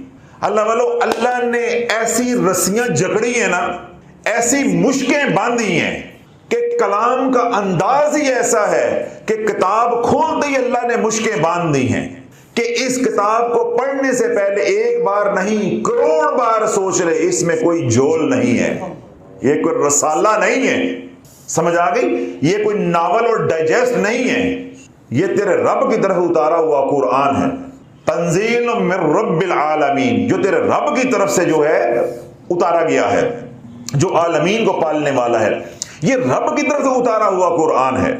بات سمجھ آ گئی؟ پھر اللہ نے کیا کہا؟ ھدی للمتقین۔ یہ ہدایت کس کو دے گا؟ متقیوں کو، جو حالت گناہ میں قرآن پڑھیں گے قرآن ان کو اجاڑتا جائے گا، قرآن ان کو برباد کرتا جائے گا۔ وَلَا يَزِيدُ الظَّالِمِينَ إِلَّا خَسَارًا۔ رشوت کا مال کھاؤ گے تو قرآن پڑھو گے، تمہیں قرآن سے نفع ہوگا۔ گھر میں سود کا مال آئے گا، قرآن پڑھو گے، تمہیں قرآن سے پنجسوتا سے نفع ہوگا۔ تمہارے گھر میں بہو کے حقوق پامال ہوں گے، یا بہو ساس کے حقوق پامال کرے گی، یعنی گھر میں ایک دوسرے کے حقوق پامال ہوں گے، ایک ظالم اور ایک مظلوم ہوگا، اس گھر میں قرآن پڑھنا قرآن والوں کو نفع دے گا، پڑھنے والوں کو نفع دے گا۔ پھر جس گھر میں بہنوں کے حصے دبائے جائیں گے اور وہ ماں پانچ سورتہ پڑھے گی، اس ماں کو جو ہے وہ قرآن نفع دے گا، قرآن جھنجھوڑے گا، جھنجھوڑے گا کہ کیا قرآن میں وراثت کا کوئی علم نہیں تجھے ملا؟ کیا قرآن میں وراثت کا یا بچیوں کے جو حق ہیں ان کا کوئی تجھے فرمان تیرے تک نہیں پہنچا؟ وہ ماں جس نے بیٹیوں کا حصہ اس کے سامنے دبایا گیا تو وہ بولی نہیں ہے، وہ باپ جس نے بیٹوں کو تو جائیداد دے دی، بیٹیوں کا حصہ دبا لیا، وہ کہیں ہم پانچ سورتہ پڑھیں، ہم قرآن پڑھیں، وَلَا يَزِيدُ الظَّالِمِينَ إِلَّا خَسَارًا۔ دکانیں کرتے ہیں، کاروبار کرتے ہیں، ملاوٹ، دھوکہ دہی، جھوٹ بول کے کما کر لے کر آئیں اور کہیں ہم قرآن پڑھیں گے تو قرآن سے نفع ہوگا، نہیں، تو مسجد میں راشی جائے گا، راشی واپس آئے گا اگر چلا بھی گیا۔ تو خانقاہ ہے، مسجد ہے، اس میں تو سود خور داخل ہوگا، سود خور ہی واپس آ جائے گا، زانی داخل ہوگا، زانی واپس آ جائے گا۔ اس کی میں آپ کو دلیل دے دیتا ہوں، جو بقیہ نمازیں ہیں چلو ان کی بات الگ ہے، جو جمعۃ المبارک کی نماز ہوتی ہے اس میں تو ہر گھر کا مرد گیا ہوتا ہے، تو اللہ والو اگر مسجد سے یہ پاک ہو کر جمعے کی نماز گئے تو گناہ گار تھے، کوئی راشی تھا، کوئی سود خور تھا، کوئی زکوٰۃ دبائی، کسی نے عشر دبایا، کسی نے بہنوں کا حصہ دبایا، کسی نے ملاوٹ کا مال کمایا وغیرہ وغیرہ، کسی نے کسی کا پلاٹ، کسی کا قرض جو ہے وہ دبایا، کوئی نہ کوئی کسی نہ کسی گناہ میں تھا۔ جمعہ پڑھنے گیا، اگر وہ توبہ کر آئے، باہر نکلیں تو معاشرے کے اندر کوئی سود خور رہ جائے گا۔ اس کا کیا مطلب ہے کہ سود خور گئے تو تو سود خور واپس آ گئے. حالانکہ نماز کے اندر قرآن پڑھا گیا ہے, نماز کے اندر قرآن پڑھا گیا ہے. میں اپنی ماؤں بہنوں کو کہتا ہوں, تم کہتی ہو کہ حضی 5 سورتاں پڑھ پڑھ کے مر گئے, اثر نہیں ہوتا. ہم وظیفے پڑھ پڑھ کے حضرت صاحب مر گئی, اثر نہیں ہوتا. میں تمہیں کہہ رہا ہوں قرآن پڑھا جا رہا ہے, مسجد کے اندر پڑھا جا رہا ہے, نماز کے اندر پڑھا جا رہا ہے, رتی برابر بھی اللہ دل پہ اثر نہیں ہونے دے رہا. کیوں؟ اللہ نے تیسری آیت کے اندر یہ بتا دیا, ہدی للمتقین, ہدایت ملے گی, قرآن سے رہنمائی ملے گی, قرآن سے نفع ہوگا, قرآن سے روحانیت ملے گی. جو تقوی اختیار کریں گے اللہ سے ڈریں گے. تو جو سود خور گیا وہ تو اللہ سے ڈرا ہی نہیں, وہ تو حاضری لگوانے گیا کہ معاشرہ کیا کہے گا, یہ جمعہ بھی نہیں پڑھتا. بازار والے کیا کہیں گے, اے جی نماز بھی نہیں پڑھتے. وہ تو متھا ٹیکنے گیا. اگر وہ اللہ کو اللہ اپنا خالق اور مالک اور رب سمجھ کے جاتا تو وہ تھر تھر کانپتا ہوا جاتا, بلکہ جانے سے پہلے توبہ کر جاتا. اس نے تو جا کے بھی توبہ نہ کی. تو اس لیے رب نے قرآن جو ہے وہ حالت نماز میں بھی امام نے پڑھا تو اللہ نے رتی برابر بھی اس کا اثر نہیں ہونے دیا. تو اللہ بولو, جو سورہ مزمل کو پڑھے گا کسی مرشد کے لڑ لگ کے, کسی صاحب عمل سے اجازت لے کے, تو پھر کیا ہے, اس کے اوپر قائم رہے گا. یعنی استقامت کے ساتھ جو بھی ترتیب کسی نے بتائی ہوئی ہے کہ بھئی اتنی بار اس کو روزانہ پڑھنا ہے یا اس طریقے سے پڑھنا ہے, جو بھی کسی کا طریقہ ہوگا وہ طریقہ بتایا ہوگا, اس طریقے کے مطابق جو سورہ مزمل ساری زندگی پڑھتا رہے گا, اس کو کیا انعام ملے گا, اللہ اس کو پاکیزہ دودھ کی طرح صاف زندگی دے گا. اللہ اس کی اولاد کو بھی صاف کر دے گا, گناہوں سے پاک کر دے گا. اللہ اس کے مال کو بھی صاف کر دے گا, اللہ اس کے اعمال کو بھی صاف کر دے گا, پاک کر دے گا. یعنی اس کے گناہوں سے چھٹکارا عطا فرما دے گا. یعنی پاکیزہ زندگی اس کی ہوگی اور پاکیزہ آخرت ہوگی. تو اس کو آسان زبان میں آپ کہیں تو کیا کہیں گے کہ وہ دنیا میں بھی کامیاب اور آخرت میں بھی کامیاب. شرط کیا ہے کہ پہلے کسی کے لڑ لگنا ہے, پہلے کسی کے لڑ لگنا ہے. اب اللہ والو یہ باتیں جو تھوڑی بہت سورہ مزمل کے تعارف کے حوالے سے وہ میں نے کر دی. اب ہماری اپنی باتیں ہیں, یعنی روحانیت کے حوالے سے. روحانیت بعد حضور علیہ الصلوۃ والسلام اس کا جو منبع ہے روحانیت کا, توجہ رکھیے گا, میں نے کیا کہا کہ باتیں بیان کی جو ہے وہ ختم ہو گئی. اب تھوڑی سی نازک اور اسرار کی باتیں توجہ نہیں رکھیں گے تو پھر یہ آپ کے اوپر سے گزر جائیں گے. حضور علیہ الصلوۃ والسلام کے بعد جو روحانیت کا منبع ہے وہ کون ہے, مولا علی. کون ہے, مولا علی رضی اللہ تعالیٰ عنہ. کمالات جو ولایت ہیں, نبوت کے 2 حصے ہوتے ہیں, ایک ہوتے ہیں کمالات نبوت, ایک ہوتے ہیں کمالات ولایت. کمالات نبوت یعنی کمالات نبوت و رسالت, اور دوسرے ہوتے ہیں کمالات ولایت. جو نبی ہوتا ہے وہ بیک وقت نبی بھی ہے اور ولی بھی ہے. جو کمالات نبوت ہیں, جو کمالات نبوت ہیں, ان کا سب سے زیادہ جو حصہ ہے وہ ملا ہے سیدنا ابوبکر صدیق رضی اللہ تعالیٰ عنہ کو. بات سمجھ آ گئی؟ سب سے زیادہ ان علوم کا, اس علم کا حصہ یا وہ نورانیت یا وہ فیضان جو سب سے زیادہ ملا ہے وہ کس کو ملا ہے, سیدنا ابوبکر صدیق رضی اللہ تعالی عنہ کو. اس کی میں ایک دلیل دے دیتا ہوں تاکہ یہ جو پیاس ہے وہ بھی آپ کی بجھ جائے کہ وہ کیسے ملا. جب یہ قرآن اترا, اذا جاء نصر اللہ والفتح, سورہ نصر اتری, تو سیدنا ابوبکر صدیق رضی اللہ عنہ زارو قطار رونا شروع کر دیا, زارو قطار رونا شروع کر دیا, کرلانا شروع کر دیا. تو جب یاروں نے, بیلیوں نے پوچھا کہ ابوبکر کیا ہوا, کیوں رو رہے ہیں, تو آپ نے کیا فرمایا کہ کملی والے کے جانے کا وقت آ گیا ہے, کملی والے کے جانے کا وقت آ گیا ہے. یعنی اس دنیا سے پردہ, ظاہری حیات سے پردہ کرنے کا وقت آ گیا ہے. کسی اور صحابی رسول کو یہ مضمون جو ان آیات کے اندر یا سورہ نصر کے اندر مخفی تھا وہ سمجھ نہیں آیا. تو جو کمالات نبوت ہے اس کے سب سے زیادہ جو کمالات ہیں جس کو ملے ہیں وہ عاشق رسول سیدنا ابوبکر صدیق رضی اللہ تعالی عنہ کو ملے ہیں. دوسرا جو حصہ نبوت کا ہوتا ہے وہ ہوتا ہے کمالات ولایت. کمالات ولایت کا جو وافر حصہ ہے یا فیضان ہے وہ ملا ہے مولا علی کو. وہ کس کو ملا ہے؟ مولا علی کو۔ تو اگر ہم نے روحانیت سیکھنی ہوگی یا روحانیت میں کوئی مقام پانا ہے، تصوف میں چلنا ہے، تو ہمیں کون سا رستہ اختیار کرنا پڑے گا؟ مولا علی کا رستہ، مولا علی کا رستہ۔ اب یہاں میں ایک نقطہ واضح کر دوں، اس کا یہ ہرگز مطلب نہیں ہے کہ سیدنا ابوبکر صدیق رضی اللہ عنہ کو کمالات نبوت ملے تو کمالات ولایت نہیں ملے، یا مولا علی کو کمالات ولایت ملے ہیں تو کمالات نبوت نہیں ملے۔ کہنے اور عرض کرنے کا مقصد یہ ہے کہ ایک علم زیادہ ملا، دوسرے علم کا کچھ حصہ ملا۔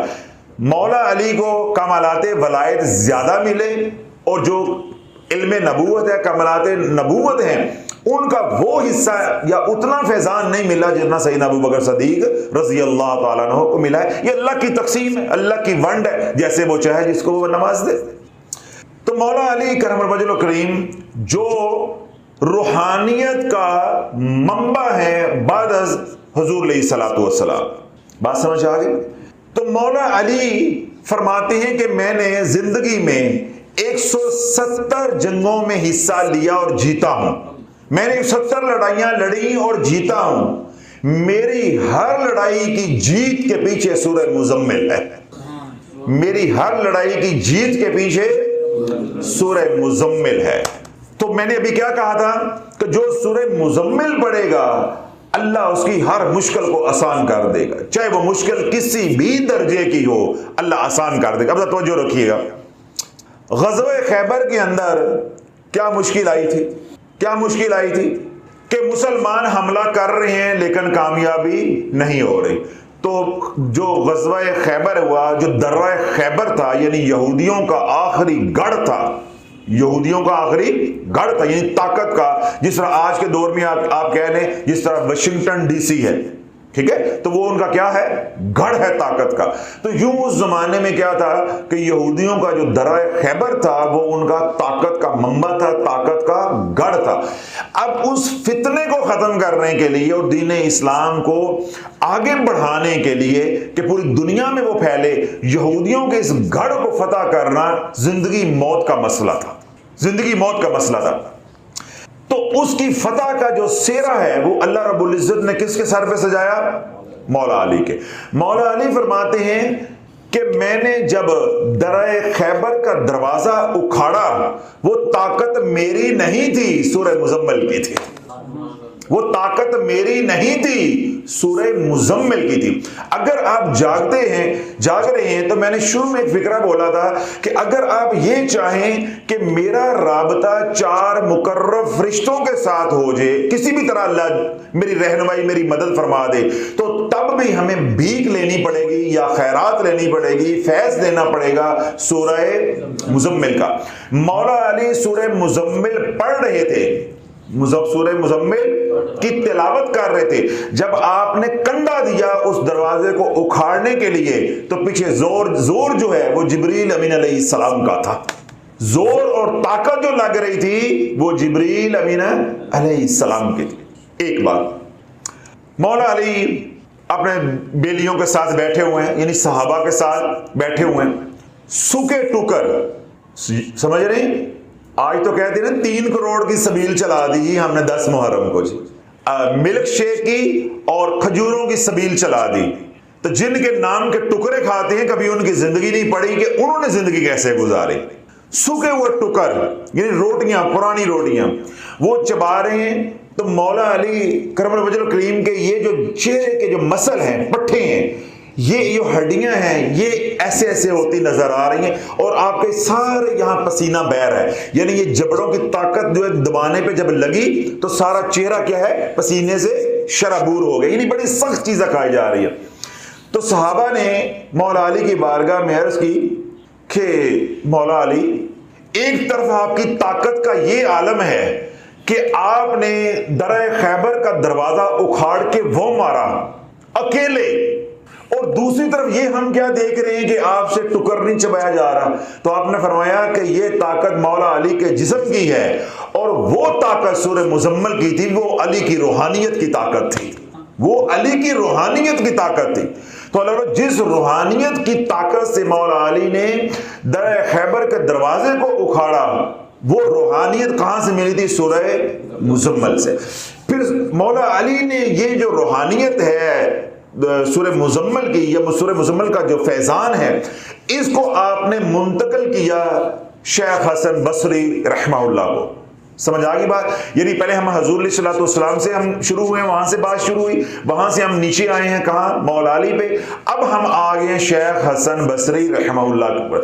اللہ، شیخ حسن بصری رحمۃ اللہ علیہ وہ ہستی ہیں جنہوں نے براہ راست مولا علی سے فیض لیا ہے، اور مولا علی وہ ہستی ہیں جنہوں نے براہ راست امام کائنات سے فیض لیا ہے۔ یہ مضمون واضح ہو گیا۔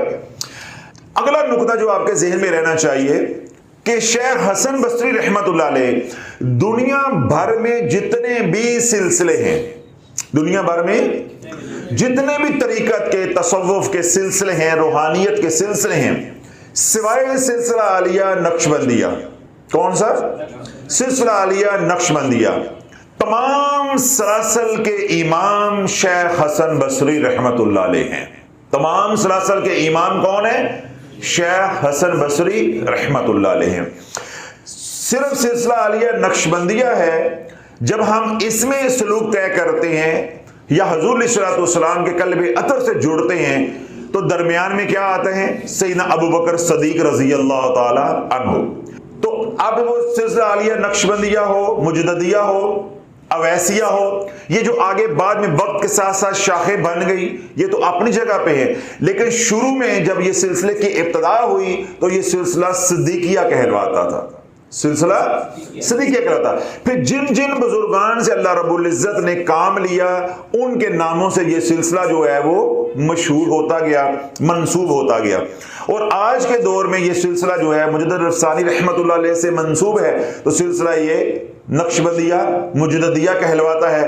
اور کچھ جگہوں پہ مقامی طور پہ جو بزرگوں نے کام کیا وہ مشہور ہو گئے، ان کا حلقہ ارادت بن گیا، تو پھر انہوں نے نقشبندی کے ساتھ ٹانکے لگا دیے، جوڑ لگا دیے، جس طرح آج کل ہمارے دور میں یا ہمارے زمانے میں کیا ہے؟ نقشبندیہ سیفیہ۔ مبارک سے اللہ رب العزت نے کام لیا، سیف الرحمان سیفی رحمۃ اللہ علیہ سے اللہ نے کام لیا۔ جب ان کا حلقہ ارادت بڑا، پہلے وہ حقیقت میں کیا ہے؟ نقشبندی مجددی ہیں، تو ان کا سلسلہ آگے بن گیا، حلقہ ارادت جب بن گیا تو انہوں نے اپنے آپ کو کیا کہلوانا شروع کر دیا؟ نقشبندی سیفی یا نقشبندی مجددی سیفی۔ تو جب یہ اتنا لمبا ہو گیا تو وہ معروف عوام میں کیا ہو گیا؟ سیفی، یعنی سلسلہ سیفیہ۔ تو یہ میں نے تھوڑا سا آپ کی دلچسپی کو سامنے رکھتے ہوئے یہ تھوڑا سا نقطہ جو وہ بیان کر دیا۔ بس یہ ایک سلسلہ ہے، سلسلہ عالیہ نقشبندیہ۔ آگے میں نے کیا واضح کیا ہے؟ چاہے اس کو کوئی اویسیہ کہے، تو چاہے اس کو کوئی مجددیہ کہے، چاہے اس کو کوئی سیفیہ کہے، کوئی بھی کہے، ہے یہ کیا ہے؟ سلسلہ عالیہ نقشبندیہ، جس کی ابتدا کیا تھی؟ سلسلہ عالیہ صدیقیہ۔ تو یہ سلسلہ جو ہے حضور علیہ الصلوۃ والسلام کے ساتھ جب جا کے جڑتا ہے، یعنی آپ کے قلب اطہر سے جب جا کے جڑتا ہے، تو اس کے درمیان میں کون سے صحابی رسول آتے ہیں؟ سیدنا ابو بکر صدیق رضی اللہ تعالی عنہ۔ باقی دنیا بھر میں جتنے بھی سلاسل ہیں، چھوٹے ہیں بڑے ہیں، جتنے بھی سلاسل ہیں جو معروف ہیں، سلسلہ قادریہ ہے، سلسلہ سہروردیہ ہے، سلسلہ چشتیہ ہے، صابریہ ہے، قادریہ شافیہ ہے، قادریہ شاذلیہ ہے، قلندریہ ہے، اس طرح کے جو معروف سلسلے جتنے بھی ہیں وہ تو اپنی جگہ پہ، وہ تمام سلاسل جو ختم ہو گئے ہیں، پہلے کوئی 200 سال چلا، کوئی 100 سال چلا، کوئی 150 سال چلا، جو ختم ہو گئے وہ بھی اس وقت بھی دنیا میں کم و بیش 200 سے زیادہ سلسلے چل رہے ہیں۔ ان میں صرف ایک سلسلہ ہے، میں نے بارہا کا سلسلہ عالیہ نقشبندیہ، جو سیدنا ابو بکر صدیق رضی اللہ عنہ کے ذریعے حضور علیہ الصلوۃ والسلام کے ساتھ جوڑتا ہے۔ باقی تمام سلاسل جو ہے یہ جا کے ختم ہوں گے شیخ حسن بصری رحمت اللہ علیہ کے اوپر۔ تو شیخ حسن بصری کے ذریعے ہم جڑیں گے، چاہے ہم قادری شافی ہیں، چاہے ہم قادری شاذلی ہیں، یا کوئی اور قادریوں کا سلسلہ ہے، یا سہروردیوں کا سلسلہ ہے، یا کوئی اور سلسلے بھی جتنے بھی ہیں، چشتی ہے اور صابری ہیں، یہ سب کے سب جا کے ان کے سلسلوں کا اہتمام کس پہ جا کر ہوگا؟ شیخ حسن بصری رحمت اللہ علیہ۔ شیخ حسن بصری سے ہم جڑیں گے مولا علی کے ساتھ، اور مولا علی سے پھر حضور علیہ الصلوۃ والسلام کے قلب اطہر کے ساتھ۔ تو شیخ حسن بصری رحمۃ اللہ علیہ نے براہ راست، جس طرح میں آپ ہیں، براہ راست یوں فیضان لیا ہے مولا علی سے، تو مولا علی نے آپ کو سورہ مزمل عطا کی۔ اب میں نے یہ اتنی تفصیل کے ساتھ بات اس لیے کی اہل طریقت کے لیے، اہل تصوف کے لیے، روحانیت کے مسافروں کے لیے، کہ مینو ہون نس کے بہاؤ سورہ مزمل۔ تو اب مجھے بھاگ کے دکھاؤ سورہ مزمل سے تم کیسے بھاگتے ہو، کہ جہاں سے ہمارے سلسلے کی ابتدا ہوئی، میں نقش بندیوں کو مخاطب نہیں کر رہا، وہ ایک میں نے بات واضح کر دی اور تفصیل کے ساتھ کر دی، باقی جتنے بھی سلاسل کے لوگ ہیں اگر ان کے معمولات کے اندر سورہ مزمل نہیں ہے تو یہ اپنے بزرگوں کے طریقے پہ نہیں ہے۔ آج میں دیکھتا ہوں ہر پیر نے اپنے وظائف بنائے ہوئے، ہر پیر نے اپنے وظائف بنائے ہوئے، اپنا ہی طریقہ، اپنے ہی لوچے تلے آئے۔ یعنی جب جو بزرگوں سے ایک نظام چلا آ رہا ہے، جب آپ اس کے ساتھ نہیں ملیں گے تو آپ کی کڑیاں ہی نہیں ملیں گی، تو جب کڑیاں نہیں ملیں گی جس کو سلسلہ کہتے ہیں، تو آپ شیخ حسن بصری سے کیسے ملیں گے؟ تو شیخ حسن بصری سے جو نہیں ملتا مولا علی سے کیسے ملے گا؟ تو جو مولا علی سے نہیں ملتا وہ حضور علیہ الصلوۃ والسلام کے قلب اطہر کے ساتھ کیسے جا کے جڑے گا؟ تو اللہ والو جیسے عقیدت رکھنا یا ماننا ضروری ہے، ایسے ہی ان کے معمولات کو بھی لے کے چلیں گے تو ان معمولات کی جو روحانیت ہے وہ منتقل ہوگی۔ دیکھیں میں کوئی آج ایک ورد وظیفہ جو ہے وہ بنا کر اپنے مریدوں کو دے دیتا ہوں، آپ لوگوں کو دے دیتا ہوں، تو وہ میری محنت ہوگی، سمجھ رہے ہیں؟ یہ بہت اہم نقطہ ہے روحانیت کا۔ وہ کس کی محنت ہوگی؟ میری۔ وہ میری روحانیت ہوگی، تھوڑی ہو یا زیادہ ہو۔ اور ایک روحانیت جو ہے وہ شیخ حسن بصری سے چلی آ رہی ہے، 12 صدیوں سے چلی آ رہی ہے، منظم طریقے سے 12 صدیوں سے چلی آ رہی ہے، اور اس سے پہلے گمنامی میں جو سفر کیا ہے وہ علیحدہ ہے۔ تو 12 صدیوں کا سفر جو ہے وہ تو منظم طریقے کے ساتھ ہے۔ جو منظم طریقے سے شیخ حسن بصری سے جو روحانیت چلی آ رہی ہے، اللہ والو جو اس کے اندر فیض و برکات ہے، جو اس کے اندر طاقت ہے، کیا وہ میرے بنائے ہوئے وظیفے آج کے دور میں پیر کے بنائے ہوئے وظیفے میں وہ طاقت آ جائے گی، یا وہ تاثیر آ جائے گی، یا وہ جو لاکھوں کروڑوں کے پیچھے دعائیں شامل حال ہو جاتی ہیں، ارواح شامل حال ہو جاتی ہیں، نظر کرم شامل حال ہو جاتی ہے، تو وہ اس سے ہم کیا ہو جائیں گے؟ محروم ہو جائیں گے۔ اسے کیا ہو جائیں گے؟ محروم ہو جائیں گے۔ بے نہیں جس طرح آج کوئی کہے کہ جی بس میں پیر ہوں، رات کو سوئے تو سویرے کھڑے ہو کے اپنے پیر ہونے کا، ولی ہونے کا اعلان کر دے، ٹھیک ہے وہ متقی ہے، پرہیزگار ہے، سب کچھ ہے، لیکن وہ اپنے قلب کو جوڑے گا کیسے؟ وہ اپنی روحانیت کو جوڑے گا کس کے ساتھ؟ سمجھ آ گئی؟ ٹانکا بھی تو لگانا ہے نا، جب ٹانکا نہیں لگے گا تو سلسلہ کیسے بنے گا؟ تو اللہ نے کہنے کا مقصد یہ ہے کہ تمام سلاسل کے اندر سوائے سلسلہ علیہ نقشبندیہ کے سورہ مزمل کا فیض ہے۔ تو مولا علی نے سورہ مزمل کی اجازت خاص، پھر اس کا فیضان منتقل کیا شیخ حسن بصری رحمت اللہ علیہ کو۔ پھر حسن بصری رحمت اللہ علیہ فرماتے ہیں کہ جو سورہ مزمل کا عامل بن گیا، زمانہ اس کے سامنے ٹھہر نہیں سکتا۔ یہاں میں آپ کو لے کر آنا چاہتا تھا۔ اب یہ بات کون فرما رہے ہیں؟ جو ہمارے تمام سلاسل کے امام ہیں، شیخ حسن بصری رحمت اللہ علیہ، کہ جو سورہ مزمل کا عامل بن گیا، اب زمانہ اس کے سامنے ٹھہر نہیں سکتا، چاہے کوئی ظالم حکمران ہو، چاہے اس کا کوئی حاسد ہو، چاہے اس کا کوئی دشمن ہو، چاہے کوئی جادوگر ہو، جس بھی درجے کا جادوگر ہوگا، دشمن ہوگا، حاسد ہوگا، ظالم خلیفہ یا حکمران ہوگا، وہ سورہ مزمل کے عامل کے سامنے ٹھہر نہیں سکتا۔ کیوں؟ جو سورہ مزمل کا عامل بنتا ہے وہ بالواسطہ مولا علی کا شاگرد بنتا ہے، وہ مولا علی کا مرید بنتا ہے۔ کیوں؟ فیضان کا منبع کیا ہے؟ مولا علی وجہ کریم، شیخ حسن بصری رحمت اللہ علیہ۔ تو شیخ حسن بصری رحمت اللہ علیہ نے جب اس فیضان کو منتقل کیا تو بعد میں جب ولایت کا نظام یا تصوف کا نظام یا سلاسل کا نظام ایک منظم طریقے کے ساتھ دنیا کے سامنے آیا تو وہ سلسلہ، وہ نقطہ کہاں سے شروع ہوتا ہے؟ وہ ہے سیدنا شیخ عبد القادر جیلانی رحمت اللہ علیہ۔ اب یہاں میں آپ کو نقطہ دے کے بات کو مکمل کرنا چاہتا ہوں، جو اگلی راز کی بات ہے وہ یہ کہ سلسلہ علیہ قادریہ سیدنا شیخ عبد القادر جیلانی رحمت اللہ علیہ، سیدنا شیخ عبد القادر جیلانی رحمت اللہ علیہ کی جو غوثیت ہے، یعنی مقام جو غوثیت ہے، وہ سورہ مزمل کے اوپر ٹھہرا ہوا ہے۔ یعنی مقام غوثیت کی جو عمارت ہے یا مقام غوثیت کی جو بنیاد ہے، اس بنیاد کے اندر سورہ مزمل کی طاقت ہے۔ یعنی غوث پاک کی جو ولایت ہے وہ ولایت کس کے اوپر ہے؟ سورہ مزمل کے اوپر۔ تو جڑے آج قادری کہندے نے صرف قادریاں چادر براؤن کلر دی لے کے ہیں، دوسرے کو سمجھتے نہیں ہم قادری، ان سے پوچھے تو انہیں کبھی سورہ مزمل پڑھی ہے؟ انہیں تو جو باتیں میں کر رہا ہوں انہیں کہ قادری ہو کے بھی یہ باتیں معلوم نہیں ہیں۔ اس لیے اللہ والوں بار بار روتا ہوں، چیختا ہوں، کرلاتا ہوں کہ پانی پیو پون گے تو پیر پھڑو چون گے۔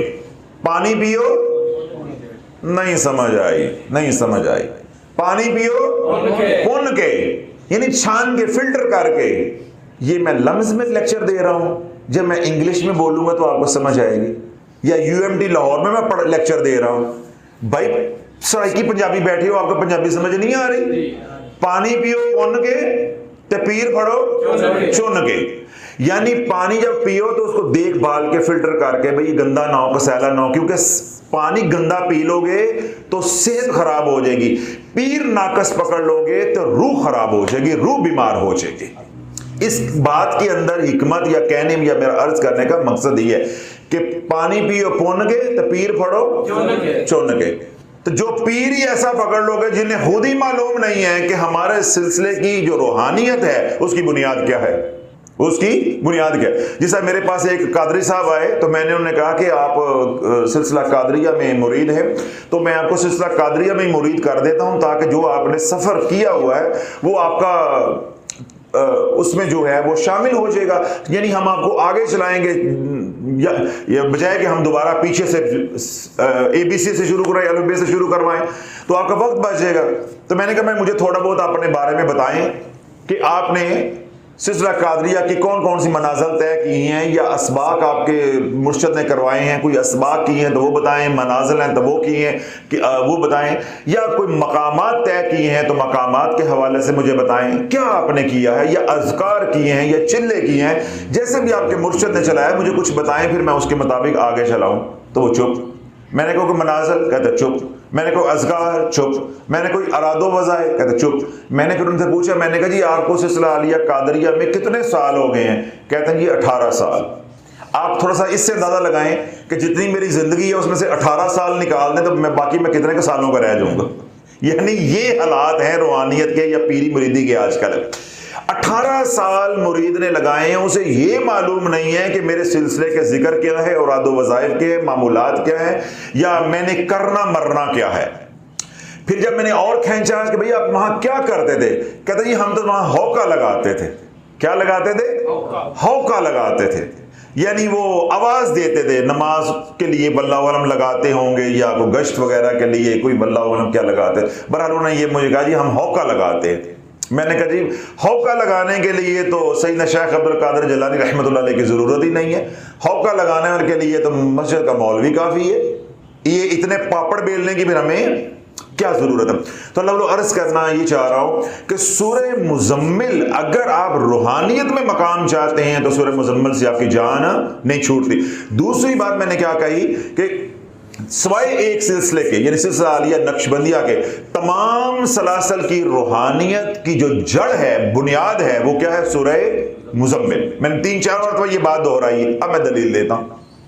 حضرت بابا فرید رحمت اللہ علیہ کا واسطہ پڑا جوگی کے ساتھ۔ کس کے ساتھ واسطہ پڑا؟ جوگی کے ساتھ۔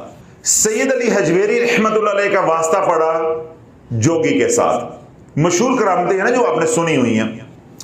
دونوں نے جو جوگی کا مقابلہ کیا، جادوگر کا جو مقابلہ کیا، تاجدار اجمیر خواجہ معین الدین چشتی اجمیری رحمت اللہ علیہ کا واسطہ پڑا جوگی کے ساتھ، جادوگر کے پاس۔ یہ 3-4 لوگوں کی کرامتیں مشہور، کیونکہ کوئی ولی اللہ ایسا ہو ہی نہیں سکتا کہ اس کا واسطہ جادوگر سے نہ پڑے۔ یہ تو لازمی بات ہوتی ہے، کیونکہ جب آپ مسند پہ بیٹھتے ہیں تو آپ کا پہلا ٹاکرا جو ہوتا ہے وہ کس کے ساتھ ہوتا ہے؟ ابو جہل کے ساتھ۔ ابو جہل کے ساتھ آپ کا مقابلہ ہونا ہی ہونا ہے۔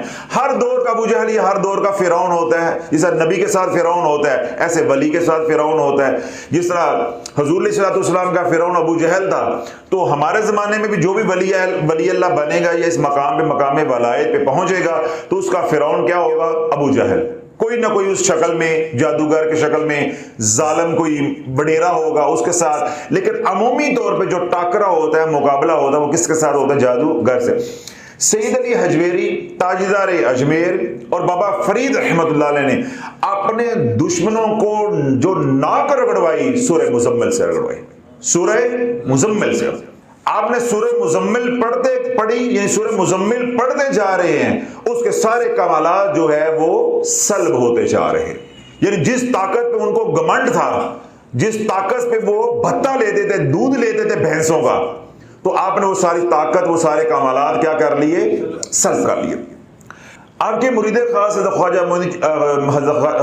نظام الدین اولیاء رحمت اللہ علیہ فرماتے ہیں کہ جب بابا فرید کے اوپر جادو ہوا، جب جادوگر سے دشمنی بڑھ گئی، جب اس نے وار کیا تو بابا فرید رحمت اللہ علیہ کی جو طبیعت ہے وہ بہت زیادہ ناساز ہو گئی، اور آپ کرا رہے تھے، بہت زیادہ طبیعت جو ہے وہ ناساز تھی۔ تو فرماتے ہیں کہ بابا فرید رحمت اللہ لیٹ گئے عشاء کے نماز کے بعد، اور مجھے کہا کہ آج کی رات جو ہے یہ بڑی اہم ہے، آج کی رات فیصلہ کن ہے، بڑی اہم رات ہے۔ تو ہم مریدین، یعنی جو اس وقت مریدین ہوں گے پاس، تو ہم نے زاروں قطار رونا شروع کر دیا۔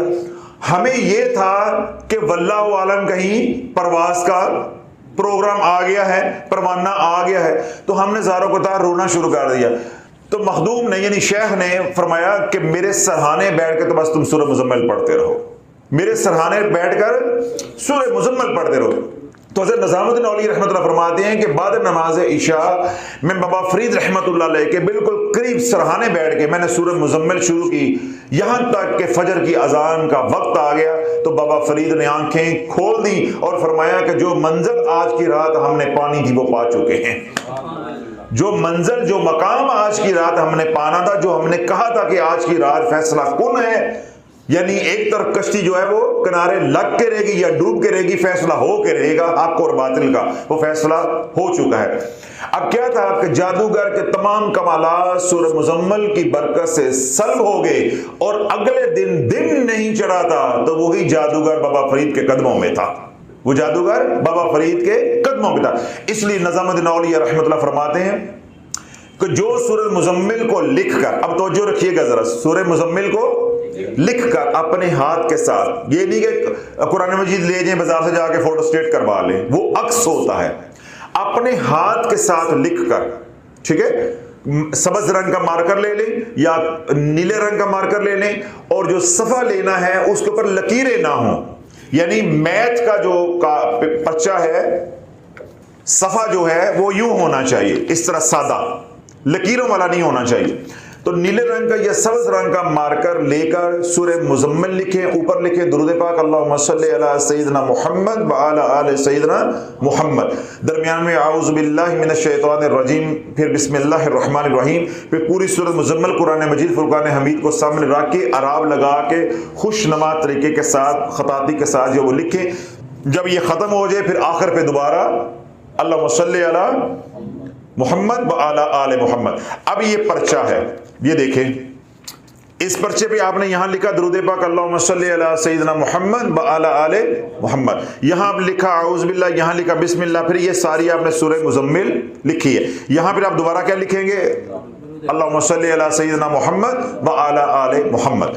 اب یہ چار کونے ہیں، سمجھ آ رہی؟ ان چار کونوں پہ لکھنا ہے یا حفیظ، کیا لکھنا ہے؟ یا حفیظ یا حفیظ یا حفیظ یا حفیظ۔ اس کے بعد اس کو یوں طے کر کے فولڈ کر کے، یعنی جس سائز کا آپ تعویذ بنانا چاہتے ہیں اس سائز کا۔ تو میں آپ کو یہ مشورہ دوں گا، سننے والوں کو بھی، آپ تو سامنے بیٹھے ہوئے ہیں، کہ یہ جس طرح کا صفحہ میں نے پکڑا ہوا ہے فوٹو اسٹیٹ والا، یہ صفحہ لیں گے تو اس پہ آپ کو سورہ مزمل لکھنا تو آسان ہوگی، خطاطی آسان ہوگی، لیکن یہ تعویذ بہت موٹا بن جائے گا۔ جب اس کو آپ طے لگائیں گے تو یہ اتنا موٹا تعویذ بن جائے گا، پھر وہ آپ پہنا ہوگا، وہ برا بھی لگے گا، بدنما بھی لگے گا، اور وہ چبھے گا بھی۔ اس لیے آپ نے جب یہ عمل کرنا ہو، یا جو حضرات خواہش مند ہوں اس کے، تو سورہ مزمل کا جب نقش بنانا ہو، یعنی یہ سورہ مزمل لکھ کے تعویذ بنانا ہے، تو آپ بازار سے گڈی کاغذ لے کر آئیں۔ کون سا کاغذ؟ گڈی کاغذ۔ گڈی کاغذ لے کر آئیں گے تو کیا ہو، جب اس کی تہیں لگائیں گے وہ بالکل چھوٹا سا ہو جائے گا۔ جب اس کو تہ لگا لیں پھر اس کے اوپر جو آپ کے پاس میسر خوشبو ہے اچھے والی وہ اس کو اچھی طرح اس سے معطر کریں. اس کے بعد اس کے اوپر آپ نے ریپ کرنا ہے پلاسٹک مومی لفافہ موم جامہ جس کو آپ کہتے ہیں وہ اس کے اوپر لگا دیں. وہ لگانے کے بعد آپ سونار کے پاس لے جائیں, وہ آپ کو وہ جو باکس ہوتا ہے اس کے اندر بنا دے گا, یعنی تعویذ بنا دے گا. یا آپ جو ہے کسی موچی کے پاس لے جائیں, چمڑے والوں کے پاس لے جائیں, وہ آپ کو چمڑے کا تعویذ بنا دے گا جو آپ کو پسند ہے جس طرح استعمال کرنا چاہتے ہیں. کوئی لیمینیٹ کروانا چاہتے ہیں, لیمینیشن آج کل ہو جاتی ہے لیکن میں اس کو پسند نہیں کرتا کیونکہ لیمینیشن کے اندر بانڈنگ ایجنٹ ہوتا ہے, گوند ہوتی ہے, وہ پانی پڑتا رہے گا تو وہاں سے وہ ختم ہو جائے گی, پھر آپ کو پتہ بھی نہیں چلے گا, تعویذ کے اندر پانی جاتا رہے گا, گناہگار بھی آپ ہوں گے اور ساتھ یہ ہے کہ اس تعویذ کی تاثیر جو ہے وہ بھی ختم ہو جائے گی. اور اچھا اگر تعویذ بن جاتا ہے کوالٹی کا پلاسٹک کے ساتھ ریپ کر کے یا چمڑے میں آپ سلائی کروا لیتے ہیں تو کیا ہوگا کہ اس کے سمیت آپ نہا بھی سکتے ہیں, واش روم جا بھی سکتے ہیں. اس کے اوپر میں نے الگ سے بھی بیان کیا ہوا ہے, وہ آرزو چینل کے اوپر اپلوڈڈ ہے کہ اگر آپ کے ذہن میں کوئی اشکال آئے کہ تعویذ پہن کے بیوی کے پاس جا سکتے ہیں, واش روم جا سکتے ہیں یا ناپاک ہوں تو پھر کیا مسئلہ ہوگا تعویذ کا, یہ ساری باتیں میں اس بیان کے اندر واضح کی ہوئی ہے, یہ وہاں سے بھی آپ سن سکتے ہیں.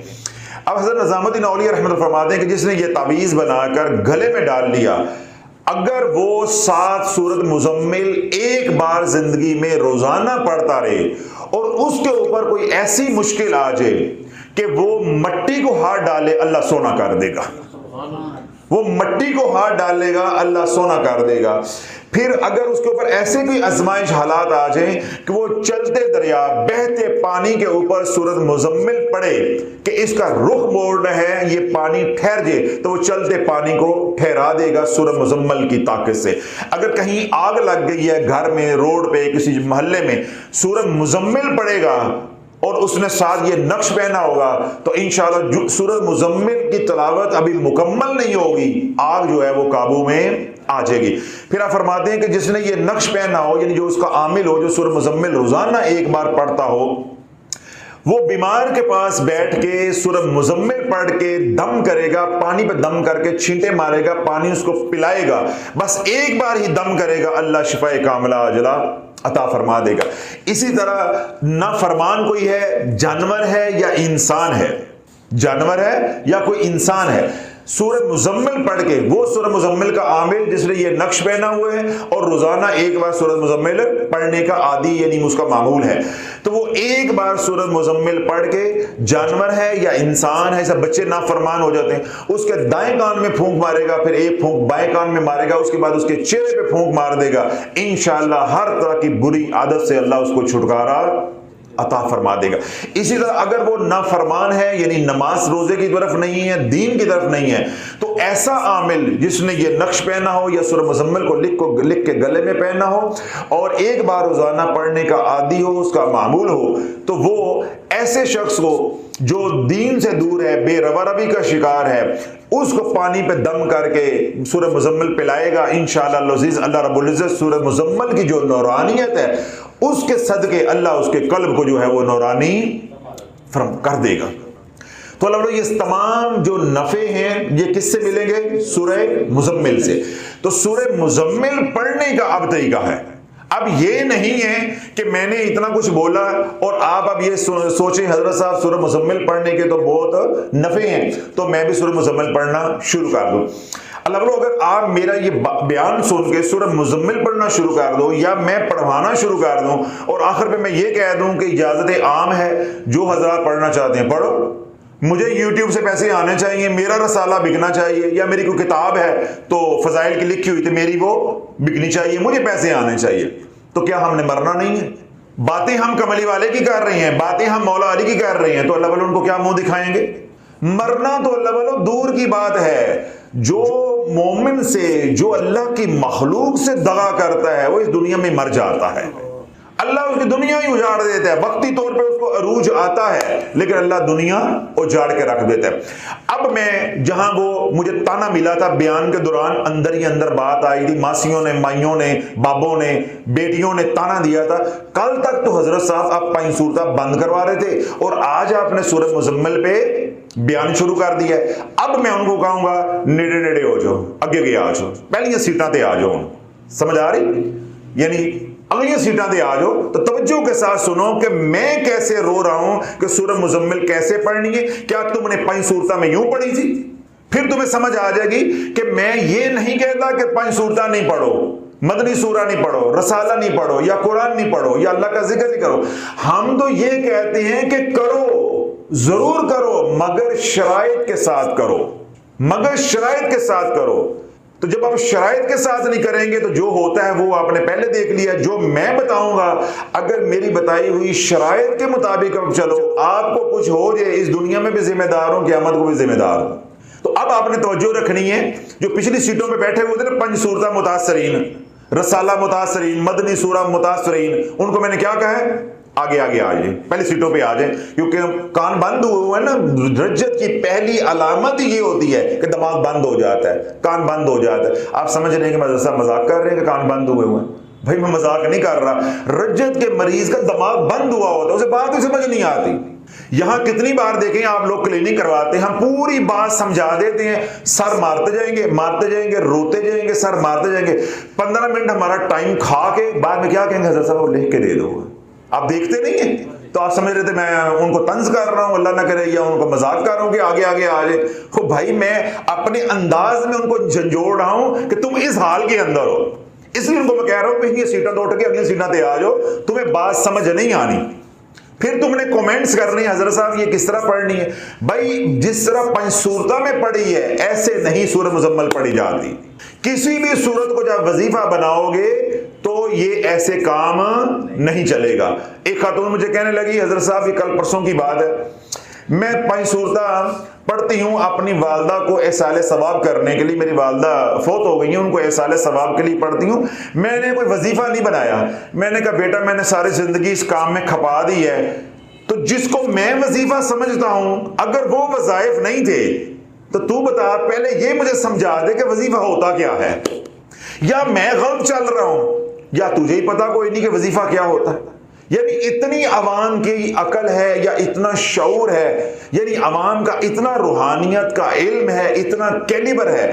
جن لوگوں کو الف بے کوکو نہیں آتی ہم نے ان کو کدھر لگا دیا ہے؟ چہل کاف کی طرف، دعائے سیفی کی طرف، ٹھیک ہے، دعائے حزب البحر کی طرف، جلالی اعمال کی طرف، رسالوں میں چھاپ چھاپ کے ان کو دے دیے. جن بیچاروں کو یہ معلوم نہیں ہے کہ خضری عمل کے اندر ہر صورت کے ساتھ بسم اللہ پڑھنی، جو ہمیں سے پوچھتے ہیں. یعنی اتنا دماغ جو قوم استعمال نہیں کرتی کہ کوئی سپارہ یا قرآن مجید کبھی کھولا ہو، کسی کمپنی کا چھپا ہو، کیا کوئی سورت بسم اللہ شریف کے بغیر ہوتی سوائے سورۃ توبہ کے؟ تو ہمیں بار بار حضرت صاحب یہ اس کے ساتھ بسم اللہ پڑھنی ہے، اس کے ساتھ بسم اللہ پڑھنی ہے. تو اللہ تعالیٰ جب عوام کی یہ سطح دین کی اور روحانیت کی، اس عوام کو ہم نے کہاں جھونک دیا ہے؟ وظائف کے اندر، اور بغیر شرائط کے. پیروں نے مال کما لیا، خانقاہیں بنا لی، گھر بنا لیے، گاڑیاں بنا لی، اپنی دنیا بنا لی، اور وہ بیچارے جو ہے وہ ایسا رجت کے اندر پھنس گئے ہیں کہ اب انہیں کوئی نکالنے والا، ان کا کوئی پرسان حال نہیں ہے. اب میں نے جن کو آگے فرنٹ والی سیٹوں پہ بلایا، وی آئی سیٹوں کے اوپر جو رجت کے مارے ہوئے ہیں یا جنہوں کے ذہنوں میں اشکال ہے کہ آپ کل 5 سورتوں تک روکتے تھے، آج 5 سورتوں کی ایک سورت کے اوپر آپ بیان کر رہے ہیں، تو اب کیا فرق ہے؟ سنو فرق کیا ہے. سورہ مزمل، سورہ یاسین، سورہ واقعہ، ٹھیک ہے، یہی صورتیں پڑھتے ہیں نا 5 سورتوں کے اندر. جب کسی صورت کو آپ روزانہ پڑھیں گے، کس کے لیے پڑھیں گے؟ ثواب کے لیے، ثواب کے لیے، دنیاوی مشکلات کے لیے، کسی بھی نیت سے، چاہے آخرت کی نیت سے، چاہے دنیا کے کسی نفع کے لیے. جب ایک صورت کو کسی مخصوص تعداد کے اندر آپ روزانہ پڑھیں گے تو پہلے میں وہ بیٹی کو کہوں گا پتر، وہ وظیفہ بن جاتا ہے. وہ کیا بن جاتا ہے؟ وظیفہ. جس قوم کو یہی علم نہیں ہے کہ وظیفہ کیا ہوتا ہے، نہیں حضرت صاحب ہم تو ثواب کی نیت سے پڑھتے ہیں، تو معاذ اللہ جو لوگ وظائف کرتے ہیں وہ گناہ کی نیت سے کرتے ہیں. مطلب دیکھیں یہ میں کیا کہہ رہا تھا کہ ان لوگوں کا دماغ بالکل، جو رجت کے مریض ہوتے ہیں ان کا دماغ کیا ہوتا ہے؟ موف ہوا ہوتا ہے، بند ہوا ہوتا ہے، انہیں بات سمجھ نہیں آتی. آپ یہ سمجھ رہے تھے میں شاید اللہ نہ کرے طنز کر رہا ہوں یا مذاق کر رہا ہوں. نہیں نہیں، میں حقیقت بتا رہا ہوں. ان لوگوں کا دماغ بالکل یہ دماغ سے پیدل ہو چکے ہوتے ہیں، انہیں بات ہی نہیں سمجھ آتی. بھائی کوئی اللہ بھی کہتا ہے، محض اتنا اللہ گناہ کمانے کے لیے کہتا ہے، ثواب کے لیے کہتا ہے. اب اس کا مقصود دو طرح کا ہوتا ہے، کوئی دنیا کے لیے کہتا ہے، کوئی اللہ کے لیے کہتا ہے، کوئی 5 سورتہ آخرت کے لیے پڑھتا ہے، کوئی 5 سورتہ دنیا کے لیے پڑھتا ہے، کوئی سورۃ مزمل جو ہے دنیا کے لیے پڑھے گا اور کوئی سورۃ مزمل آخرت کے لیے پڑھے گا۔ تو بات مقصد کی نہیں ہے کہ آپ کی منزل کیا ہے، بات یہ ہے کہ کسی بھی سورت کو، کسی بھی قرآن کی آیت کو، کسی بھی اللہ کے نام کو جب آپ نے روزانہ تکرار دی تو وہ بن جائے گا وظیفہ، چاہے آپ کی نیت آخرت کی ہے، چاہے آپ کی نیت دنیا کی ہے، وہ کیا بن جائے گا؟ نہیں جاگ رہے آپ، وہ کیا بن جائے گا؟ وظیفہ۔ جو ہی وہ وظیفہ بن گیا تو اس کے اوپر وظائف کی شرائط، عملیات کی دنیا کی شرائط لاگو ہو جائیں گی۔ کیا ہو جائے گی؟ لاگو نہیں۔ میں ایک آپ کو مثال دیتا ہوں انشاءاللہ اور دلیل دیتا ہوں، آپ کیسے ٹھک کر کے جو ہے وہ اللہ دل میں اتار دے گا، بلکہ ایک بھی 2 مثالیں دے دیتا ہوں تاکہ آپ کو بات سمجھ آ جائے۔ قرآن مجید فرقان حمید کی سورہ مبارکہ ہے سورہ لہب۔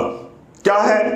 تبت یدا ابی لہب و تب، پہلی آیت، ٹھیک ہے؟ ٹوٹ جائیں اس کے ہاتھ، یہ کس کے بارے میں کہا جا رہا ہے؟ ابو لہب کے بارے میں، جس نے میرے محبوب کو اذیت دی۔ اللہ کیا اس کے اوپر غضبناک ہو رہا ہے؟ تبت یدا